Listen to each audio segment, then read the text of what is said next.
Hey guys, what's going on? Hope you guys enjoyed the video. Make sure you like, subscribe, and comment. And also, become a member. Join the team. Warning. The following views shared on this podcast are the unfiltered expressions of our vibrant personalities.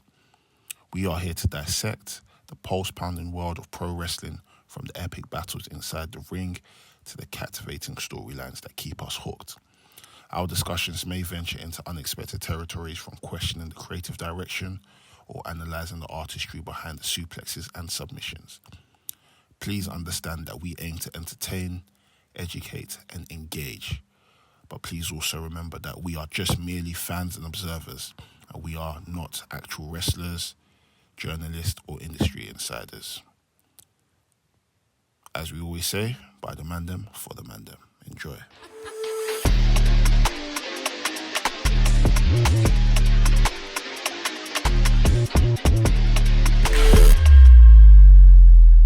Yo guys, what is going on? Episode 257 of the Wrestling's podcast. Make some fucking noise. As they will do. Unfortunately, we're still online due to time and things that are happening and stuff. But for sure, Hondo will be there next week. If Laps was here, Yeah. Laps would say people are not attending school. Yeah, people are not attending school. Exactly. People are not attending school. Trust me. But yeah, big up Laps, Sam, Delboy, Ola, who aren't with us right now. That sounds like they're dead. They're not dead. They're just not here. Yeah. They got a lot of stuff happening. You know how the new year begins. A lot of stuff. Just you need to iron everything out and just get things done properly. So yeah, man, they'll be on next week for sure. But whoa, what a week of wrestling we just came from. We've had Wrestle Dynasty, Wrestle Kingdom. We've also seen a new star being made, even though we knew he was a star. Gabe Kidd. That's right. Tiffany Stratton is now a women's champion. Smackdown women's champion. What Smackdown women's champion? Or is it the world? Whatever. Yeah. Oh, WWE women's champion. WWE women's champion. Sorry. Yes. We literally just came out from Netflix. The Netflix special, the Raw Netflix special. WWE 2K25 has been announced as well, and even down to the whole indie scene with Michael Oku appearing at Progress Wrestling. Wow, what a shock! We'll get into all of that today on this episode. So you guys stay buckled up, stay tuned in, and yeah, we'll start. But yeah, full stretch on Nafi, formerly known as VHS Pappy, to my right. What's up, people? It's your boy Mex, a wrestling fan, a wrestling enthusiast, a WrestleManiac, if you will. And you're tuned into another episode of the WRESTHINGS podcast. Let's go. Yep. So where do you want to start? It makes sense to start at SmackDown or Wrestle Dynasty, right? Or Wrestle Kingdom. Yeah, let's start from SmackDown. SmackDown was a decent show. From what I remember a few bits here and there, but I think the highlight of the show for me was that Nia Jax and Naomi match. That was like the main event. That was a good match. Yeah. That was a very good match. I didn't expect both of them to go ham like that, but it was a very good match. I'm loving what they're doing with Naomi at the moment. I don't know how they're going to try, and if Jade Cargill comes back into the picture, I don't know how they're going to try and make Naomi come across as very evil. I can't hate Naomi. There's something about Naomi I can't hate. So yeah, what did you think of it? Yeah, I think the match was fun. I did think that the minute they set up this match, there was possibility cash in. I've thought for a long time that, Naomi is going to win the women's championship only for Tiffany Stratton to pin her and win it. That's what I've thought the entire time was going to happen. But yeah, it happened a bit differently.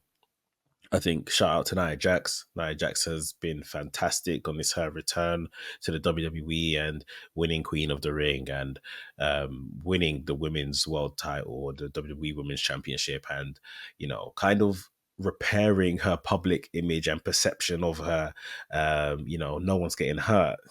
Decent matches are happening. Good entertainment segments. I think Nia Jax has done a really good job rehabbing her overall image. And perception. And like I've always said, it doesn't surprise me. Like, Nia Jax kind of shot to fame very quickly.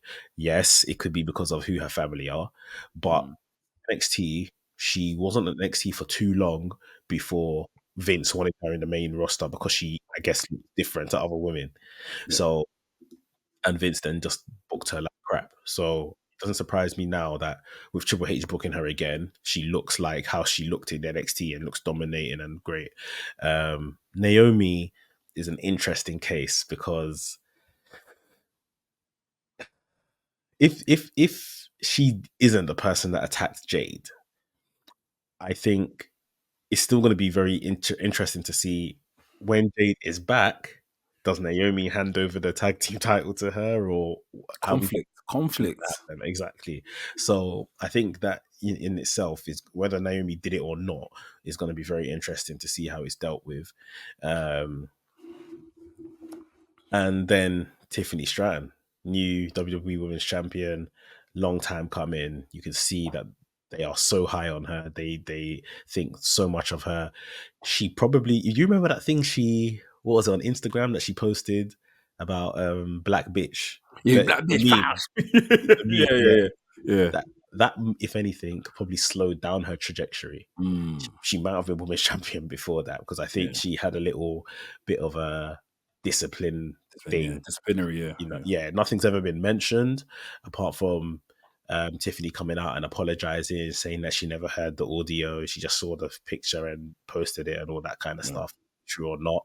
But that might have slowed down her role, but we've course corrected. She is where she deserves to be.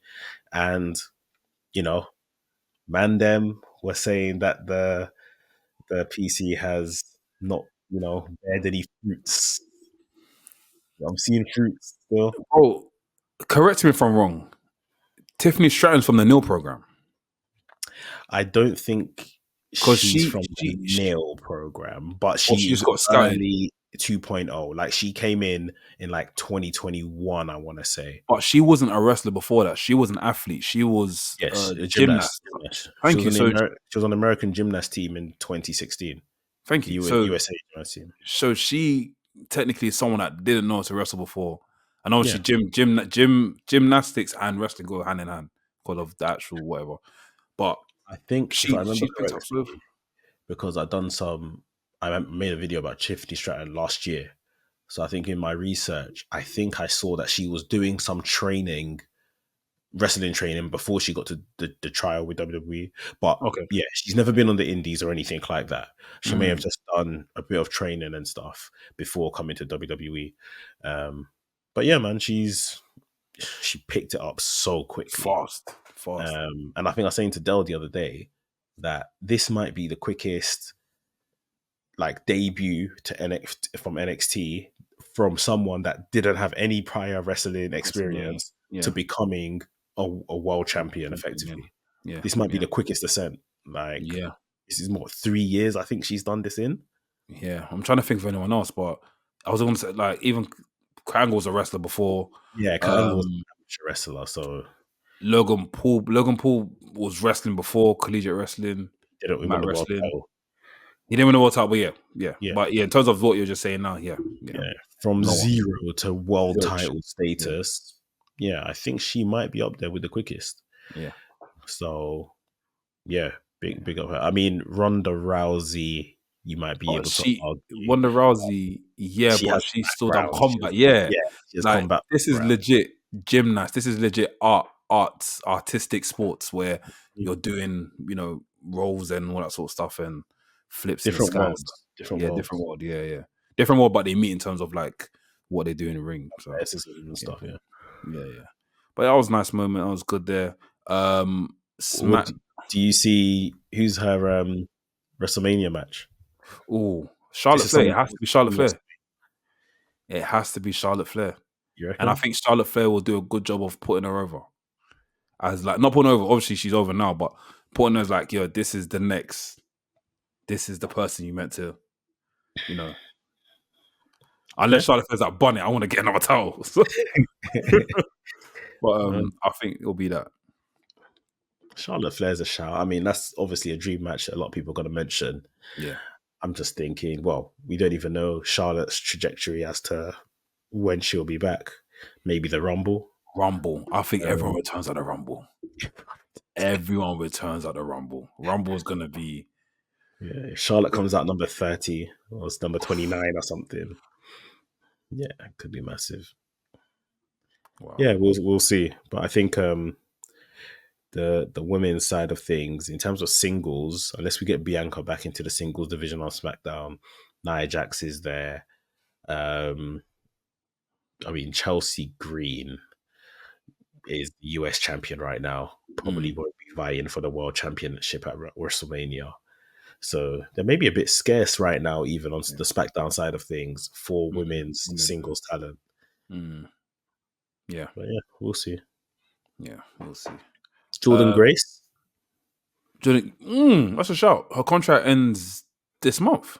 Yeah, end of this month. She debuts at Royal Rumble, and then they now put pen to paper and say, yeah, she's now a WWE athlete.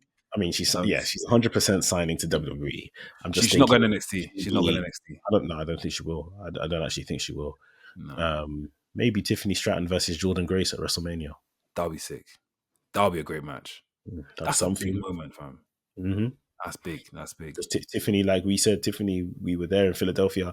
Tiffany didn't even have a WrestleMania match. Yeah, she didn't know. No. Yeah, had a big showing at Elimination Chamber in Australia. Yeah. No WrestleMania match, so this will be her first WrestleMania. Probably going in as champion. So that'll be sick. That'll be sick. Well deserved as well. Well deserved. What else happened on SmackDown? Obviously, we had the Bloodline 2.0 versus normal spiel. We know how it's been going now for the past couple of weeks. It was nice to see Jimmy, Jay, and Sami Zayn come out. It's proper nice and stuff, but normal stuff, I guess. Yeah, can't really be surprising there. Apart from Jacob Fatu, the shake is killing me, bro. Every I don't.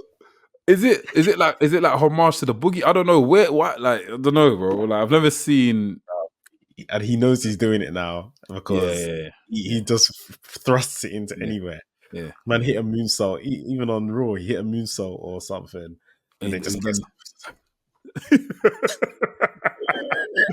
No, hey, Jacob Fatu is funny, fam. He's hilarious, man. He's great. Brilliant.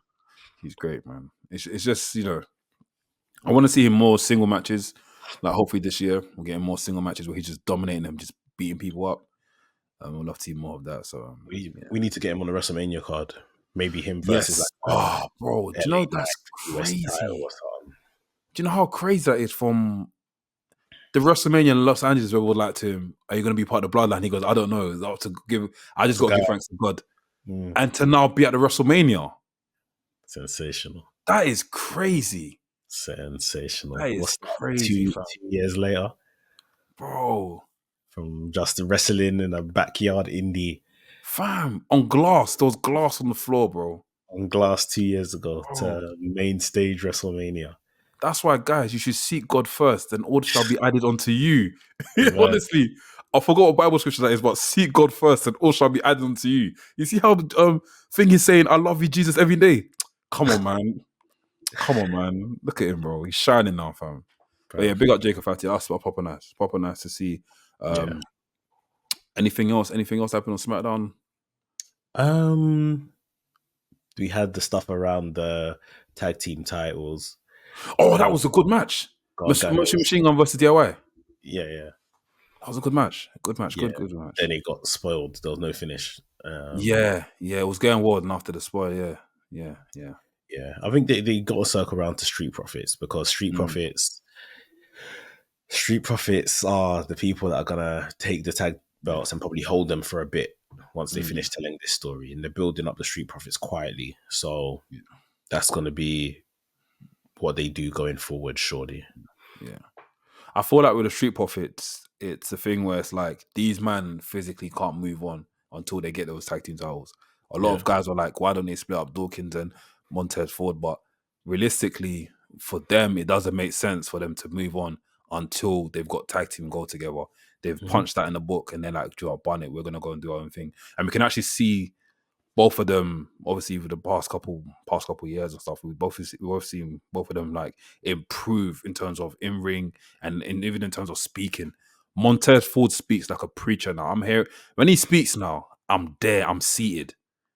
I'm ready for the session. Like, he's proper pause. That sounds mad. That sounds mad.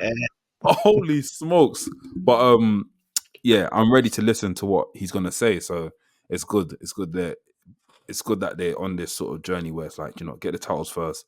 After the titles, move on and do other stuff. So Yeah. yeah. We are heading towards 5 years of the Street Profits not holding tag team gold. Yeah. That's Yeah, mental. starving. Yeah. That is That's a absolutely famine. mental. That's a famine, Yeah. fam. Like, there's going to be fans that have started watching WWE during the pandemic that don't know that these guys have won gold before. Yeah, yeah. Like, so I Last time think they won gold was what? NXT. no, they won it. They won it shortly Oh, after coming up to the main roster. the But it was the Roman type belts, the Roman Greek yeah, the type. red one. I hate that. Yeah. Yeah. So yeah, it's been a long time, and because of how long it's been, and basically 5 years we've wasted with the Street Profits, I think when we do get the titles on them, we need to start making them their own men, so that we can, whether it's going to be a hard split of them falling out, or just we're going to be under the Street Profits banner, but we're going to be two singles wrestlers. We need to start developing them once we've got those titles back on them, which sounds crazy to say because obviously it's a tag team championship, but we need to tell some story where these men can go on and do their own thing. Because what, unless you're going to give them like some 3-year tag team title reign and stuff like that, which could be interesting, we don't have time to kill with these guys now. No. Like, not that age is a massive factor, but when they would have picked up these titles, when they would have moved to the main roster, I think these men might have been around, I'm guessing here, maybe let's say about 34-ish or so. They might be on their way to 40, both of these guys. I'm going to check quickly to see. What's this guy's name? Montez. Mr. Montez.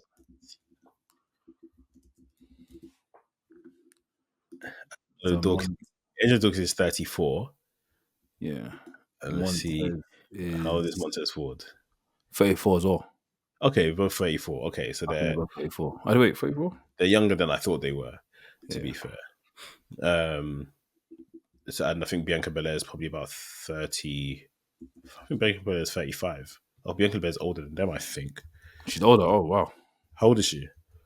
I think she's 35. Yeah, she's 35. 35, yeah. She's born, yeah. So, yeah. Well, yeah, it gives them more time. I thought they were a bit older than that. I thought they came to the main roster probably about that age. So they've got time. But with the star power, with competition as well now, they can't. Them winning these tag team titles have to be very intentional. Yeah. We have to have the plan. It has to be very intentional. But most of all, fans want to see these guys, break up and go their own way very soon. So we have to make a move towards that as well. Yeah. For me personally, I can definitely see the goal that both of them want to achieve. Like, one, Montez Ford, he wants to be a WWE champion, and he looks like he's getting there. He's got the look for it. Like, even though he just he presents himself, he wants to become that next WWE champion, and I feel like he can. I remember I don't know if you guys remember, if you remember the match at Roman Reigns, and that was I thought that for me that was a star-making performance for him, and it didn't really amount to anything, but it was good to see Montez Ford in that sort of picture. So, give it a couple years. Hopefully, he might, if after they win gold and stuff, a couple years after, or even a year after, go up for the singles title.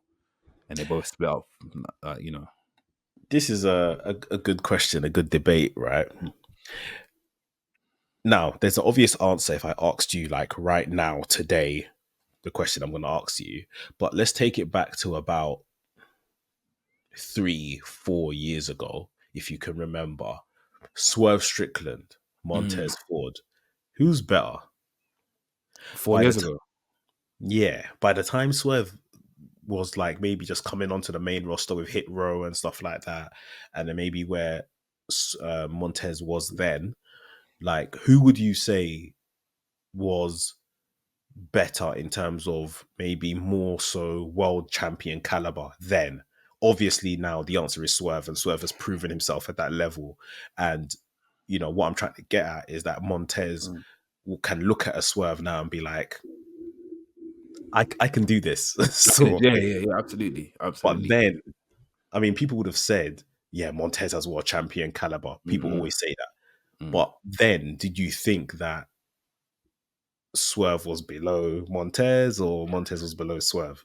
I think, yeah, I sort of thing was like Montez was defo obviously above, because Montez was on the main event, main like he was on SmackDown before, or Raw. I think it was Raw or SmackDown before. Then obviously Hit Row came up, but with Hit Row's, you know, trajectory during the time, or even what they were doing at the time, it wasn't really gravitate. It wasn't really like what's the word? It wasn't really like, we weren't really interested in it, if I'm being honest. I wasn't interested in Hit Row stuff. So if you're mixed amongst that crowd where people are not interested in the product, it's not, all of us not going to find interesting. So that officially, that there literally just marks you off anyway. So I'm now looking at Montez Ford as, okay, cool. These man are in that scene already.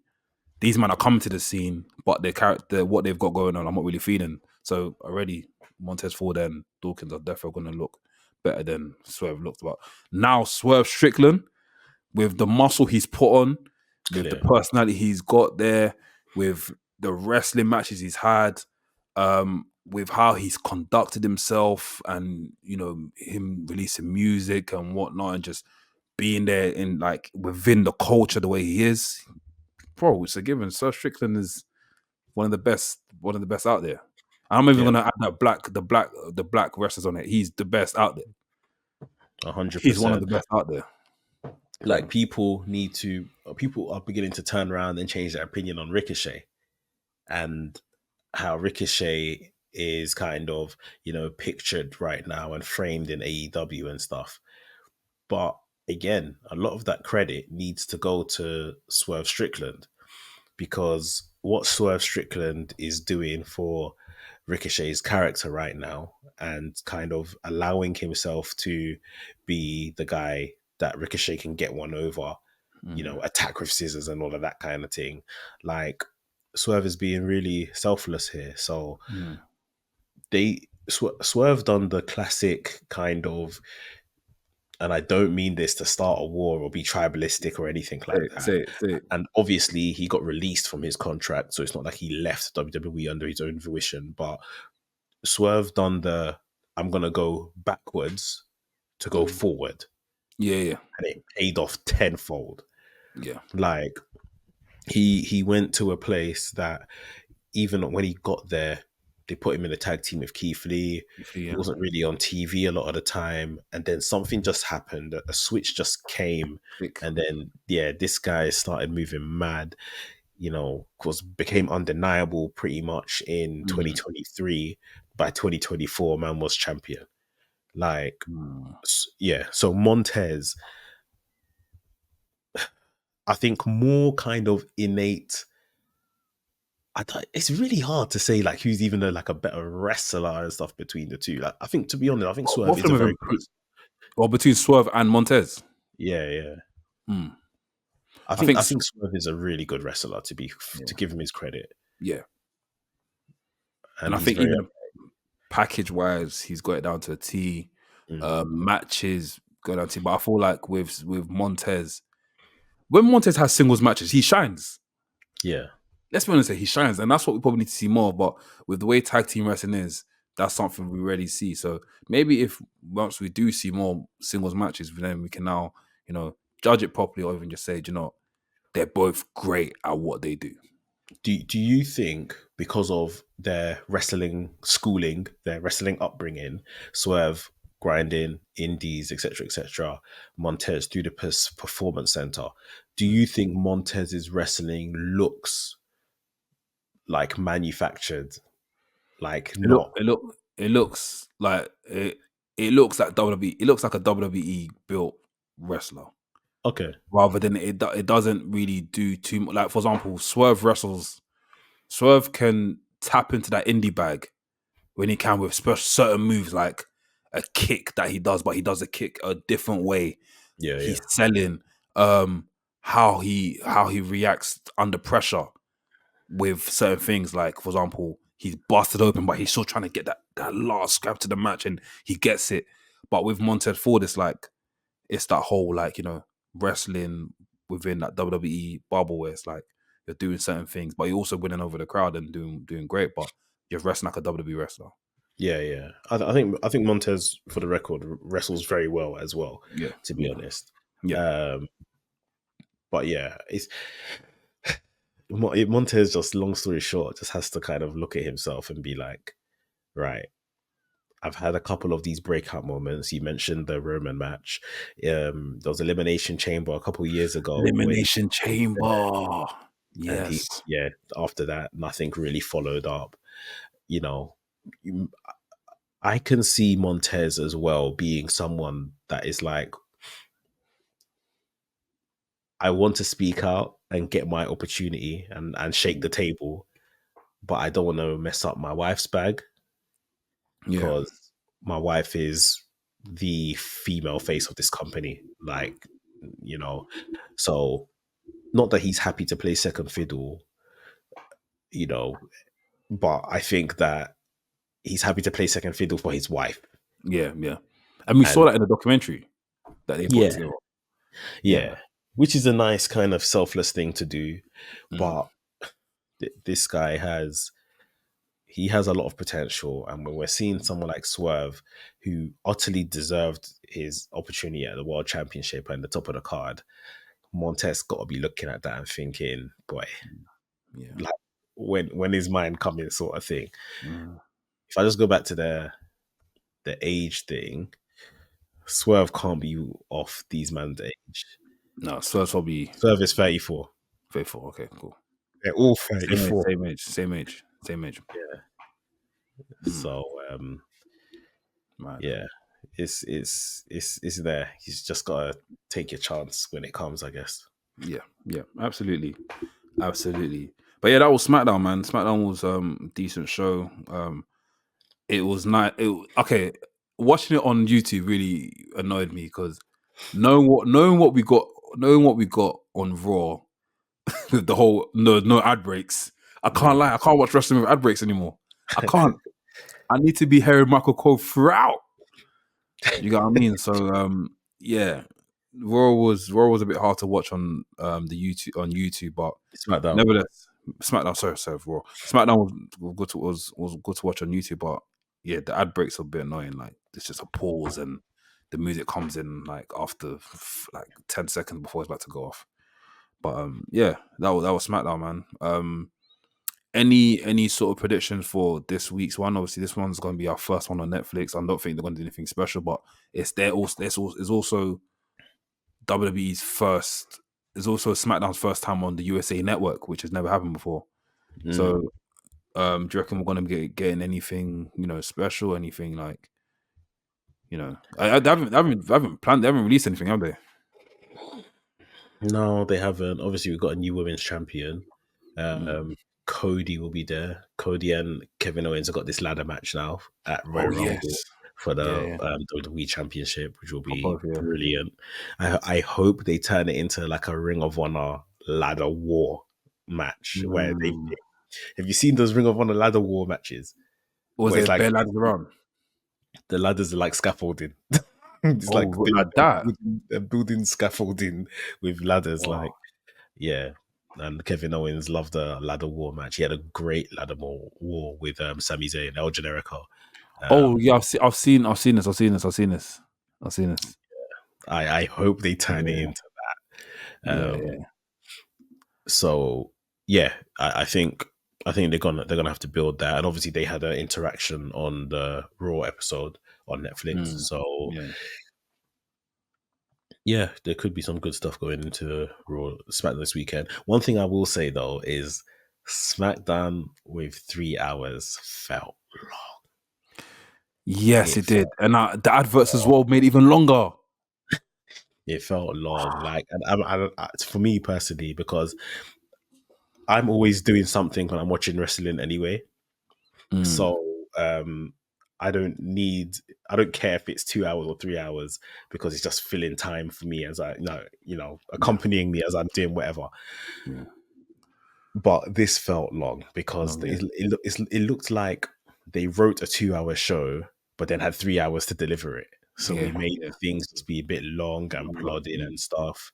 So yeah, apparently Triple H has come out and said SmackDown's only 3 hours. Yeah, it's only 3 hours. I think for the next 6 months. I think. Oh, 6 months. Oh, I thought it was 2 for. I thought it was only 3 hours. This YouTube show now from now on is gonna be 2. No, I think it's gonna be 3 hours long until about June. So when did it go to Netflix? When does SmackDown go to Netflix? Yeah, it's not for SmackDown gonna ever go to Netflix. Or is that just for us? us? It will for us. It will for us. It's but not for Americans. No, not for Americans. Oh, cool. Fair. Yeah. But then, yeah, we'll go down to a regular time fairly in the next 6 months or so. So, yeah, that was SmackDown, bro. What did you think of Raw last night? WWE Raw, first episode of Netflix. It was emanating from the Intuit Dome in Los Angeles, right? They said it was a sellout show, highest gate, all of this kind of stuff. The stars were out in force. On the night, we saw Travis Scott, who was involved in Jey Uso's bit, which we'll discuss. We had Vanessa Hudgens, who's been there, Tiffany Haddish, Macaulay Culkin. That one, yeah. I think Kieran Culkin's brother as well. Yeah. Flowrider. Flowrider, Wale. Like, the names are endless that were kind of in town for this. It was great to see Nikki Bella. Because Nikki Bella's got ongoing beef with the WWE, which seemingly has been squashed. So yeah, this was really impressive to see. But we still had a Monday Night Raw to deliver. And the conversation up and down the internet, no matter where you look, is, did the Raw deliver? Now, away from the action and the in-ring stuff, Nafi, you're a guy of aesthetic, presentation, videography, all of that kind of stuff. Just from the moment the show started, kind of talk to me about your general feeling and the presentation for everything. Like, what did you think it was like? So first and foremost, for the guys that was in the Discord, shout out to the guys in the Discord that stayed up for the whole thing. I said already, like, this is a concert. This is a full-blown concert. From the lights, the whole cover that was over the ring, that stuff you were seeing, like, that stuff I saw in the Kendrick Lamar concert. When I went to go watch Kendrick Lamar in 2019, they had a cloth over the whole stage, and you couldn't see through that stage until Kendrick Lamar came out. You see it, so it was one of those ones. So I already saw it. The thing went down, and obviously we saw the spotlight all on Triple H. The thing with Triple H loves it. He loves us. He loves the attention. He loves it. But I love it for him because it's just so, like, you know, if I've worked that hard to get up and that, to get where, you know, where he is in the industry, bro, I'll be doing the most. Same thing, Triple H, I'll be doing the most. I'll be in everywhere. I even have my own Triple H toothpaste for WWE. That is there. General Manager toothpaste. All of that, bro. But yeah, like, it's cool. Let me mute myself. No, go for it. Yeah. So actually, I know what that is. So yeah, I know what that is. Cool. Yeah. So yeah, it was good. The lights were good. The whole graphics were sick.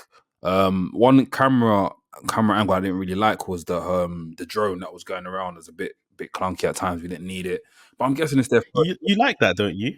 I thought you liked not that, like the drone. that. Not like the way they were just flowing it in every now and then. Like I think that one is there to, like, show off. For example, if the show just opens up, pyro, and you got the drone going around showing everyone, it looks cool. But just randomly just showing a drone after the break or whatever was a bit long. But nevertheless, it was a concert. It was a great. It was a great, like, it was a spectacle of you know, of rest, like, not sports entertainment, as people want to quit before people come and use their axe hammers to come and finish me. But yeah, it was visually, it was sick, man. A lot of people that weren't fans of wrestling or people that were past fans of wrestling was tweeting saying, "Wow, this looks great, this looks good." And I think for a first episode for people that haven't been watching Raw, haven't watched WWE in a very long time, this is a great way to get in, a way to get back into wrestling. I'm being honest. You said it yesterday, and I'm saying it for myself. When I was watching the show, I said it straight. This show isn't for us fans. And I'll tell you why it wasn't for us fans. Every single match, they had to remind us who is who. Like, oh, this is Solo Sikoa. This is Roman Reigns' past, blah, blah, blah. This is Liv Morgan. Liv Morgan and Rhea Ripley had a belt. It was there to remind everyone who is who. Why did they get there? How did they get there? And they've done a good job of doing that. So for these new fans that just came into the scene, because I'm seeing bare people that I didn't think watch wrestling. I had today, like funny enough, I had today like a guy that I worked with on a job last year, grading job. He graded one of my videos for us. Bro, he's messaged me because did you watch the old WWE last night? the old WWE last night. So it's like I was like, yeah, I watched it. I was like, what do you think? He goes, mate, this is spectacular, mate. This is sick. The Rock came out and I lost my mind. Do you see it? So, like we said, this Monday Night Raw wasn't for us. Maybe that last match, the Seth and CM Punk match, was for us, but the rest of the other stuff was more for the entertainment and just to reel people back in. Like, yo, wake up! This is what we can give you, and this is what it can look like on steroids. So, yeah. You seem upset. No, okay. So I am somewhat upset, but I'm not upset by the presentation and stuff. Like, obviously, they had a job of making this look crazy to, like you said, appeal to the fans, right? Lapsed fans, new fans. This show wasn't for us. From a presentation point of view, as they tend to do, I think they knocked it out of the park. What is your point of view of WWE, Triple H, whomsoever, with that opening vignette coming out and basically saying, hey guys, wrestling is fake, but this is how we tell our stories? Because effectively, that's what that vignette did. The thing is, this year, we don't know that wrestling is not really... Wrestling's theatre, innit? Wrestling is like... It's obviously it's a sport, but it also has drama. It also has that soap opera in it. That's why we're intrigued. Like it's bad versus good. It's evil versus good. It's the weak versus the strong. It's the David versus the Goliath. That's the stories that we're telling in the ring, and it's necessarily is fake, but it's the stories which we invest in, and I think that's what they were trying to sell us yesterday with the likes of seeing Andre the Giant, Hulk Hogan, even seeing Roman Reigns and Cody Rhodes. So it's like I'm guessing he's probably just trying to like present it in that way. Like, listen, we're on Netflix now. We're here just to tell stories rather than do the full just lie to you guys and say, do you know what? This is real, because we all know that it's not real. People say to Jordynne, oh, you still watching that fake WWE? I remember the time when I realized it was fake. So why not just tell them? Why not tell them point blank? You're here for stories. You're here to wrestling stories, and this is what everyone loves about wrestling: is the stories. Obviously, if you love wrestling for the whole, graps and all that sort of stuff, then yeah, you can love for that. There's that aspect of that, and we can dwell on that. Do you know what I mean? But above it all, there's always a story that's being told. The weak versus the strong, the David versus the Goliath, the good versus the evil. So he's presenting like that in it. So even him using the words like heel and face, stuff like that, we never used to talk about time ago. We just used to know, oh, that was a bad guy, that's a good guy. But presenting as heel and face, he's just telling these guys, just re-educating these fans, like, listen, this is what we call the villains and the good guys. But yeah, so I didn't think nothing of it. I thought it was sick. I thought production-wise was sick. You know me, I'm a sucker for production, innit? So I get blinded by that shit. You can have the worst show to man, yeah, bro. If you've got Ari cameras and yeah, I'm invested. But yeah, like we said, the show was just basically an education to these new fans, and just to show that cool WWE have stepped up, and this is what Netflix are giving us to present to you guys. So it felt very Hollywood. You're right. 100%. And they're in LA, so the whole fact of them really going big and doing all of this, like, it makes sense. I'm glad you touched on that. The vignette is basically saying, yes, this is fake, but we're here to tell stories our way. We're gonna hold on to that point, and we're I gonna know the come story back you're to gonna that. get to. I think I know the story you're trying to get to, but yeah, go on. I think it just happens multiple times over the show. Yeah. About the whole thing of, you know, the whole premise of we're here to tell stories, and ultimately for me, no stories were told. Yeah. Which is probably one of my biggest gripes of the show. However, we'll get into the general review. How I like to do these reviews is break down the 5 main things that happened on the show, 5 biggest kind of talking points. However, because of what the show was, there was literally about 5 things that happened on this actual show outside of the pageantry of Raw coming to Netflix. So yeah, we're gonna get into that in just a second. Guys, if you're watching live, do join us in the chat, join the conversation, hit the like button, subscribe if you're new to the channel as well. Subscribe to WrestThings as well. This is gonna be a weird kind of 2-part episode, if you like, where we're going to talk about Raw here, and then, you know, on WrestThings we'll capture everything else that would have happened in the wrestling week.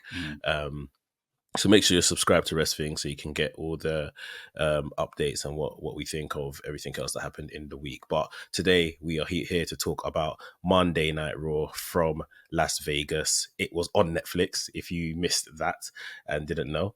The first thing, you know, what we learned or that we are going to talk about is The Rock.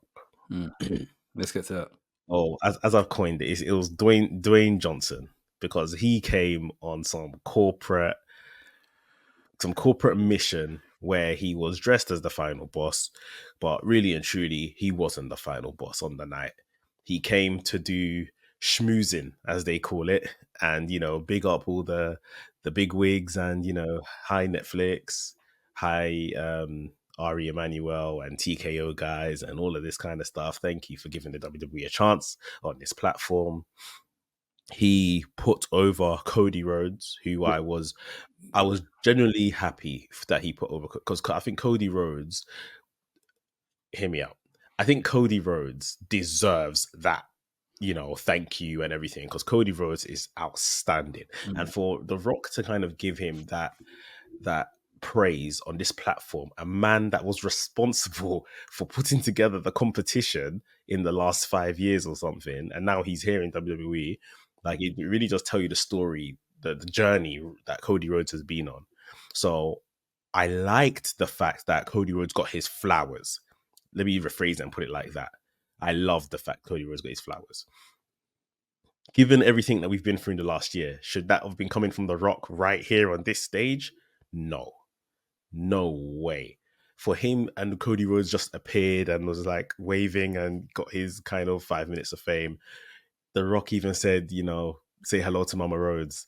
And Cody Rhodes thought this was something to laugh at. Like, when, with all the beef, all the story that you guys have told, pissed away in 10 seconds. Absolutely pissed away just for some kind of corporate greeting and stuff, right? He then said, you know, big up Roman Reigns as well. That's my cousin, this, that, the other, the real tribal chief. I was just thinking, brother, where are we going with this today? Where, like, we've done Triple H's entrance at this point. Now we're here doing this. And it's like, where are we going with this? And then the tribal combat match was to follow. Before, I'll take a break. Before we get into the tribal combat match, Lloyd, tell me what your thoughts were on this kind of promo by The Rock. So I don't think you did you just see, oh, you did, oh, you on Up. You didn't watch the live show. The Rock done more than that. He ruined a lot of stuff yesterday. And I think The Rock might have been burst. So Go on. I don't know whose decision this was, but I think this is one of the most dumbest decisions ever. Oh no, the stuff backstage. Bro, did you not see what he showed? No, I saw all of that. We're gonna get there. Don't worry. Okay, cool. In ring. In the ring, the Rock coming out was obviously a big pop. Like, a lot of people love The Rock, and it's also nice to see The Rock. As you know, these old fans love The Rock. The Rock is like one of the cornerstones of WWE or WWF, whatever you call it.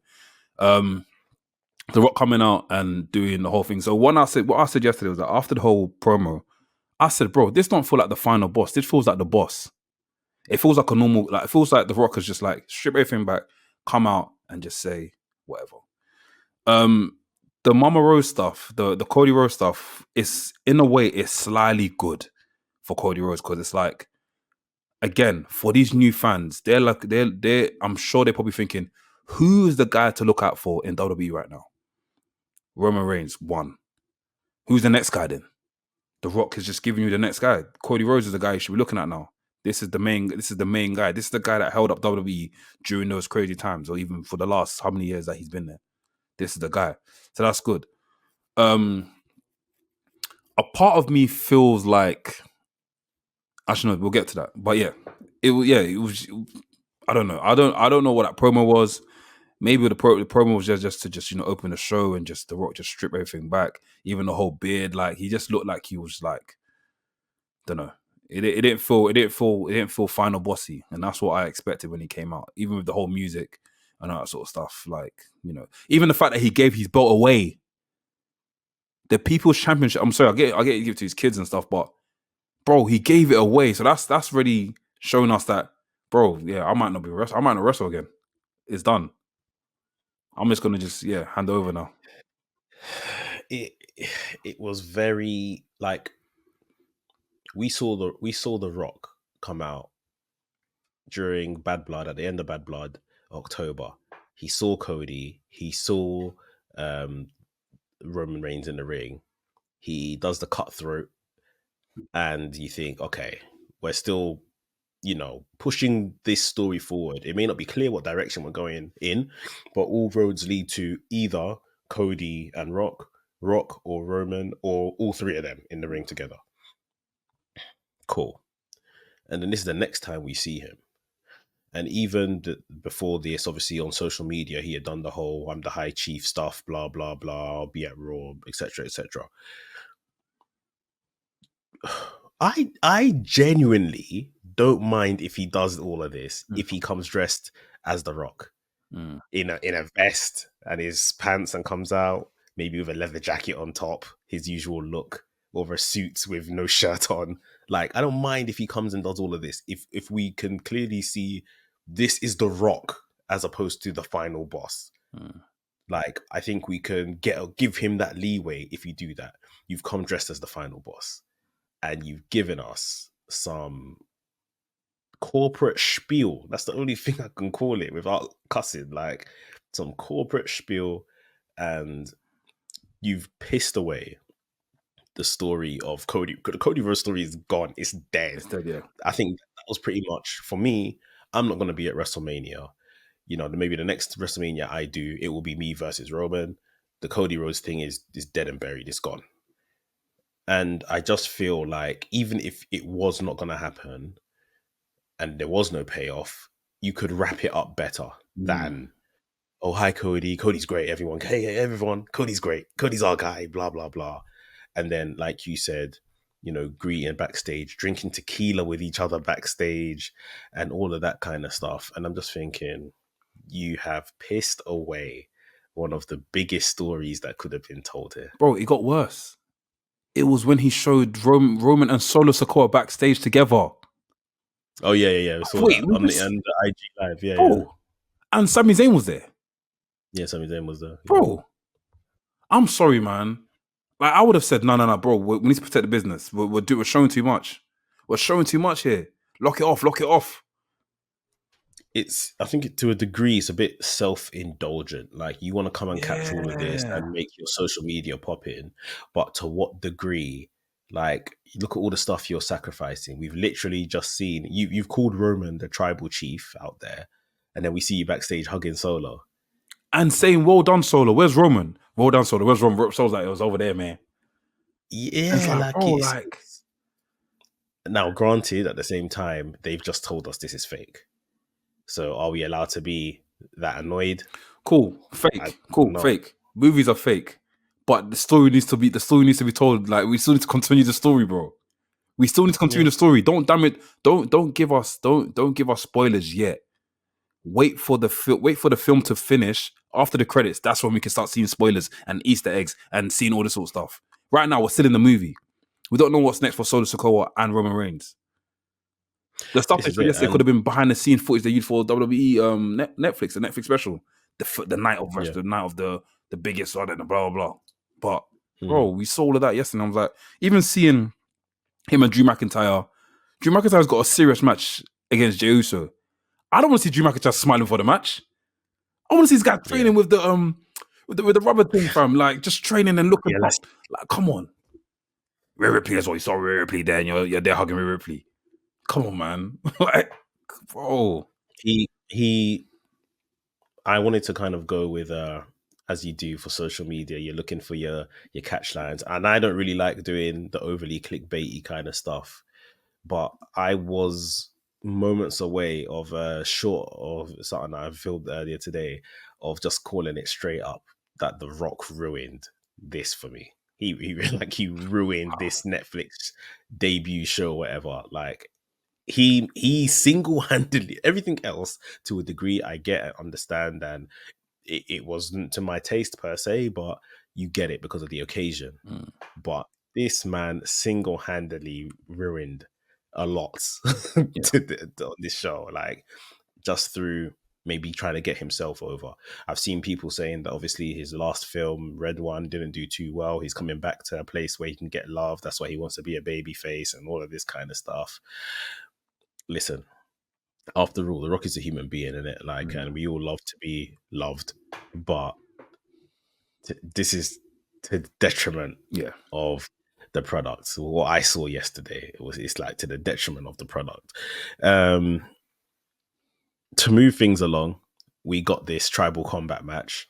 Solo Sikoa versus Roman Reigns. I'm not gonna sit here and talk about the actual quality of the match because it's a bloodline match, and we know how bloodline matches go. I loved seeing Roman in the Kobe's. I thought they looked great. And again, that kind of brings in that young person culture that I think WWE are probably aiming for, along with obviously moving to Netflix and stuff. We saw all the usual shenanigans, Bloodline 2.0 getting involved, OG Bloodline coming and helping. Kevin Owens made an appearance, stunned Roman, wasn't enough. He went for the package power driver. Cody makes the save before Roman eventually wins and is about to put on the Ula Fala. Some great filming there, the videography behind Roman in one corner. And Paul Heyman holding the Ula Fala in one corner. You can see The Rock coming from the distance. And you're thinking, okay, here it is. Here is, give me something sort of thing. And The Rock steps in and Paul Heyman hands him the Ula Fala. There's no turn or anything like that. The Rock is the one to, grace Roman Reigns with the Ula Fala. A high chief putting the Ula Fala on the tribal chief. Long stare down between the two, which, like I say, is read to me, read to most people. Like, we're not finished here. Like, that's what all the dramatic pauses were for. Like, this is still open-ended, as opposed to the Cody thing is totally dead. Like, but this can still happen sometime. The Rock pretty much acknowledged Roman as the tribal chief. Even there was a point where, Roman done ones up to the sky and The Rock wasn't in the picture. He wasn't in the frame. And I thought, out of nowhere, rock bottom or something. Like, nothing. That was it. And then they all went backstage and the tequila was flowing and this, that, and the other. And yeah, so happy to see Roman as tribal chief again. WrestleMania wise now, I don't really know where we go with Roman. Go on. This is look, a part of me yesterday felt like this can still happen. And this year, you think? I thought like it can still happen. Okay. I just thought maybe I'm just looking at it from a scope of what WWE, like maybe yesterday with The Rock coming back as a final boss and hitting Roman Reigns with the thing. It would have been sick for us wrestling fans that have been watching it for months. But they probably thought to themselves, look, this might be too much for the show. Let's keep it a bit contained and use that angle for another show or another moment. Or use that for bring it back for another time. Like, The Rock can easily come back at, like we said, The Rock can easily come back at WrestleMania 31, as Lap said, and come 31 and literally win the Rumble. and ruin everyone's dreams. CM Punk's dreams, John Cena's dreams, Seth Rollins' dreams, and just literally ruin everyone's dreams and just become the next number one contender. And I don't know, win the title earlier than we expected. He says, "Oh, you know, I don't want to watch at WrestleMania. I don't want to watch at WrestleMania. I want to match at Elimination Chamber or something like that." Then yeah, probably just coming like that. But I think it can still happen. We can still probably get Rock and Cody. Rock and Roman, but it's just maybe the Rock probably wants to do a bit more stuff and just try and sell it on a bit more. I mean, it's very intriguing where we go now for WrestleMania. I think from what we saw from The Rock last night, he was basically putting pause on the chapter with Roman and ending the chapter with Cody. If he turns up in the Rumble, like, you know, he inserts himself into the WrestleMania build organically through the Rumble, as opposed to just turning up in February, March and saying, "Oh, I'm free for free for WrestleMania," and start scattering plans. Then cool, fine, all right. But I think we need to get to a place now where, are you in or out? I don't care if you're on the board, like you're here scuppering plans and, you know, you're putting our writers under pressure sort of thing, because we're going to now have to factor you into plans if you just come out of nowhere.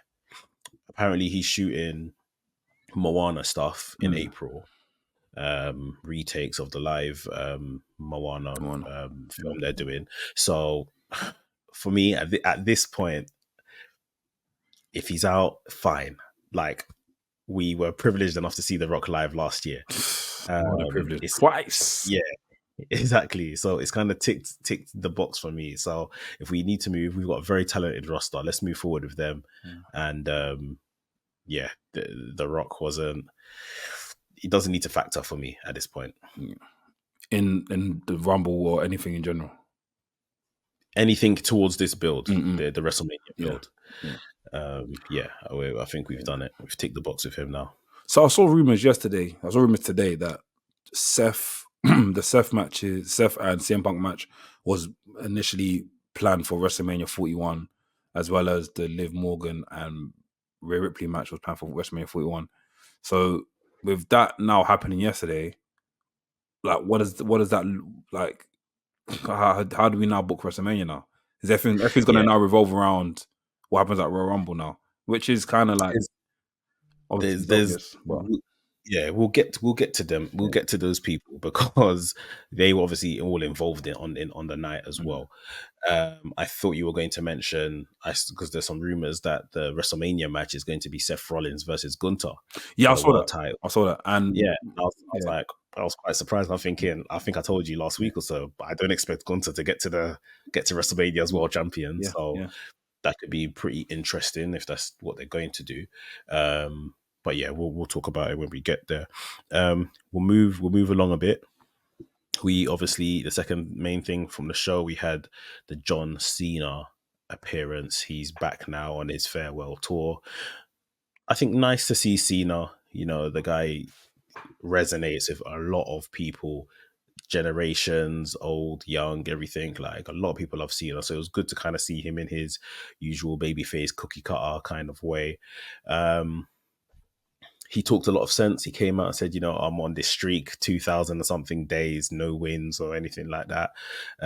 He had me because this is real story. On a show that lacked story, this was maybe the only real story told and the only real hook given to fans. You talked about new fans wanting to come back. This is the only thing they had to kind of come back for. That it's like, well, okay, John Cena just told me this is his journey for the next year. But he lost me. He lost me when he started doing that kind of silly, childish cartoon spiel towards the end of his promo. Like, how am I going to win the world title? Should I go through Elimination Chamber? Should I do Rumble? You lost me. You lost me. Like, come on, like, we're adults here. And I know he is still very much for the kids and stuff like that, but that audience wasn't full of kids. that was, fans that know Cena, maybe know Cena from their childhood, could be the best part of teenagers and 30-year-olds and stuff. Like, we don't need you to be doing all this comical voices and Royal Rumble and I'm going into the Royal Rumble. Like, it was very, I just didn't need it, bro. And in a day and age where we've seen The Rock have to, maybe the key word is he had to evolve into the final boss. John Cena needs something. Maybe. It sounds mad to say someone that's experienced as John Cena needs something, but John Cena needs something, man. Maybe this is it. Maybe this is him trying to, it's not like a swerve, but him saying, I'm going to do whatever it takes to get to the Royal Rumble. Obviously, the delivery wasn't good, but him now announcing that he's in the Royal Rumble, he now enters the Royal Rumble, and after he does the most, he hits the babyface out of the ring. Someone that you think is probably cool with, he eliminates them. And you're like, wait, John Cena? And John Cena goes, I had to do it. I need to get to 17. I need to get to 17. So, yeah, maybe The Rock turning babyface is now opening for Cena to go heel. I don't know. I'm just putting it out there. Maybe that is the case. So it's possible. Yeah, it's possible where one isn't playing that role, the other might.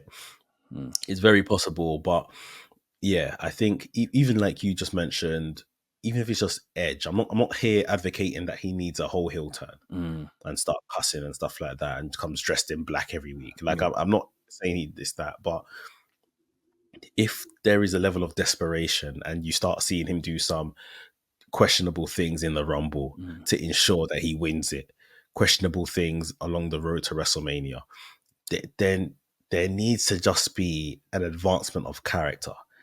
I'm begging WWE to don't just throw this guy out in multicolored t-shirts every week and just give us some promo about, how I'm getting closer, guys. I'm trying to get there. Believe in your dreams. I'm believing in my, allow me respect. Allow me, please, God. Like, I'm not here for that. If that's what we're going to get for the next year, I'm not going to be best pleased, man. Like, he has to learn from The Rock and how the Rock altered his character and it worked out for the better.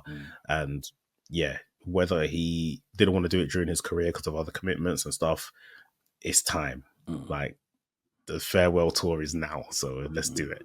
Yeah. On a second thought, I'm even just thinking about stuff now. If The Rock were to do any, if Cena were to do any heel stuff, I don't think he'll go over. People probably cheer him on a bit more because, obviously, people want to see John. From the reaction we got yesterday, a lot of people want to see John Cena win the 17th world title. From the reaction yesterday. Okay. So maybe one thing we should have mentioned at the top of this, as we were kind of analysing the atmosphere of this show, I don't feel like this show was full of wrestling fans. Yeah. There were obviously a lot of celebrities and stuff in thing. I think obviously people that just wanted this big Netflix experience. There's probably influencers there and stuff like that. I don't know if you clocked, but there was. I'm just guessing it. I don't know. I'm not trying to insult anyone or whatnot. But you see, there was a part with Seth Rollins and CM Punk where CM Punk jumped over the ropes and he done the top rope suicide or through the ropes, yeah. And there was a line of people there, and they were they done weird reactions. They're like, oh. Like it made me feel like, bro, are these man actors? Like, are these man assigned Netflix actors? Extras to be sitting in the front just to give an extra thing. I can't lie, I don't want that one. Don't come and spoil wrestlers. Don't come and spoil WWE like that, please. I don't want that. That's the one thing I'll say about this show. I think all of this pageantry and stuff that I'm currently down on, I do think it's just this week. Yeah, after next week we're going back to what we've been seeing for the past couple years. There's Triple H is there. Yeah, we've got big matches next week. So let's keep it like that. I think the pageantry and everything was just for this week, and that's why I'm kind of just letting it slide. And all right, WWE, this is what you wanted to do to, show people how great you were. Cool, I'll let it slide. Apart from The Rock, but next week I think everything's going to be back to normal and stuff. But yeah, I mean, like I say, John Cena. People, I'm not saying that because everyone in the crowd or celebrities and stuff that they don't want Cena to win. I know, regular people like you and me want Cena to get the 17th, but I'm just thinking, boy, I don't mind if he gets it. Like I predicted, I think he's going to get it on his last match and then just drop it. That's what I think is going to happen. So we'll see how we get there. But we just need the story you need to take us on. Just needs to be epic, man. Like it's just got to be something. Yeah. Let's talk about the next big thing from this show, the women's world title. It was on the line. Liv Morgan defending against Rhea Ripley. Match was standard. Nothing to write home around sort of thing. I think Rhea Ripley has these very kind of, at times, standard-ish performances, but when she wants to pull it out of the bag, Rhea Ripley could be insane sort of thing. But I think it was one of them ones where we all knew the jig is up for Liv Morgan. Like, you've ran around with this title for over 6 months now. Like, it's done. So I don't think many people were invested in anything else apart from seeing Rhea Ripley lift that championship. She did it. She was going to go. They're going to go for the Oblivion. Liv Morgan's finisher. Rhea Ripley remembered who she was, caught her, gave her 2 riptides, pinned her, done. Match was finished. At the end of the match, Dom Mysterio came in. He tried to hug Rhea Ripley. Why? Like, why? With the story that we've been telling the past couple of months, like, why? Like, as Max will say, is that really a heel thing to do? Is that really a heel thing to do? Like, that one didn't make sense to me. Even though when I was half asleep, so when I saw it happening, I was like, huh? I woke up and said, wait, what are you doing, bro? Liv Morgan just lost her title. Go console her. Why are you now going back to Rhea Ripley, the woman that you've been like, you cheated on and you run away from her and you disrespected her? Like, why would you go back to her? It makes Dom, like, and I'm literally trying to make sense of it like you were, and I'm just thinking, is Dom a slag for who has the title? Like, is he a little tart for who has the title? Like, as opposed to actually liking any of these women? Is it just the women's champion he's chasing around, no matter who has it? Because that's how he came across with this segment. Obviously, it looked like he was going in there to attack her initially. Before I think he started claiming it was a hug. But yeah, Rhea Ripley put down her title, kicked him in the balls, hit him with a riptide. And yeah, she walked off into the entranceway. Looked like she was about to wrap up that particular segment.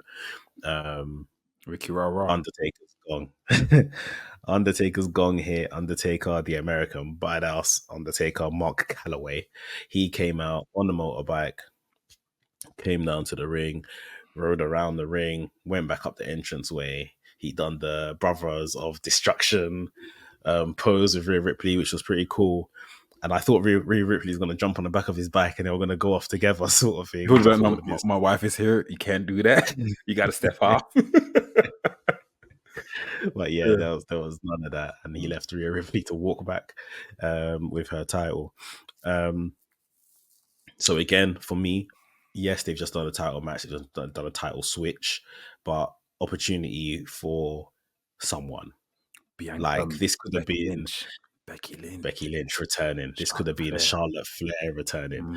Like, nothing. Where's Asuka? Asuka's injured, but I don't know how far away she is from returning.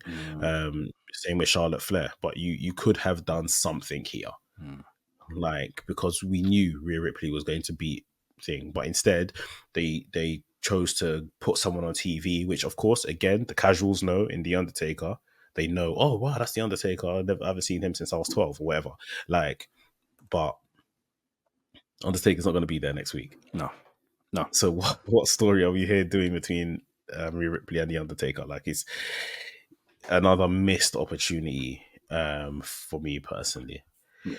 But yeah, Rhea Ripley's the women's champion again. Any thoughts? Anything you want to add? I don't know what else she could do. She's won it before. I think it's like the third time or twice.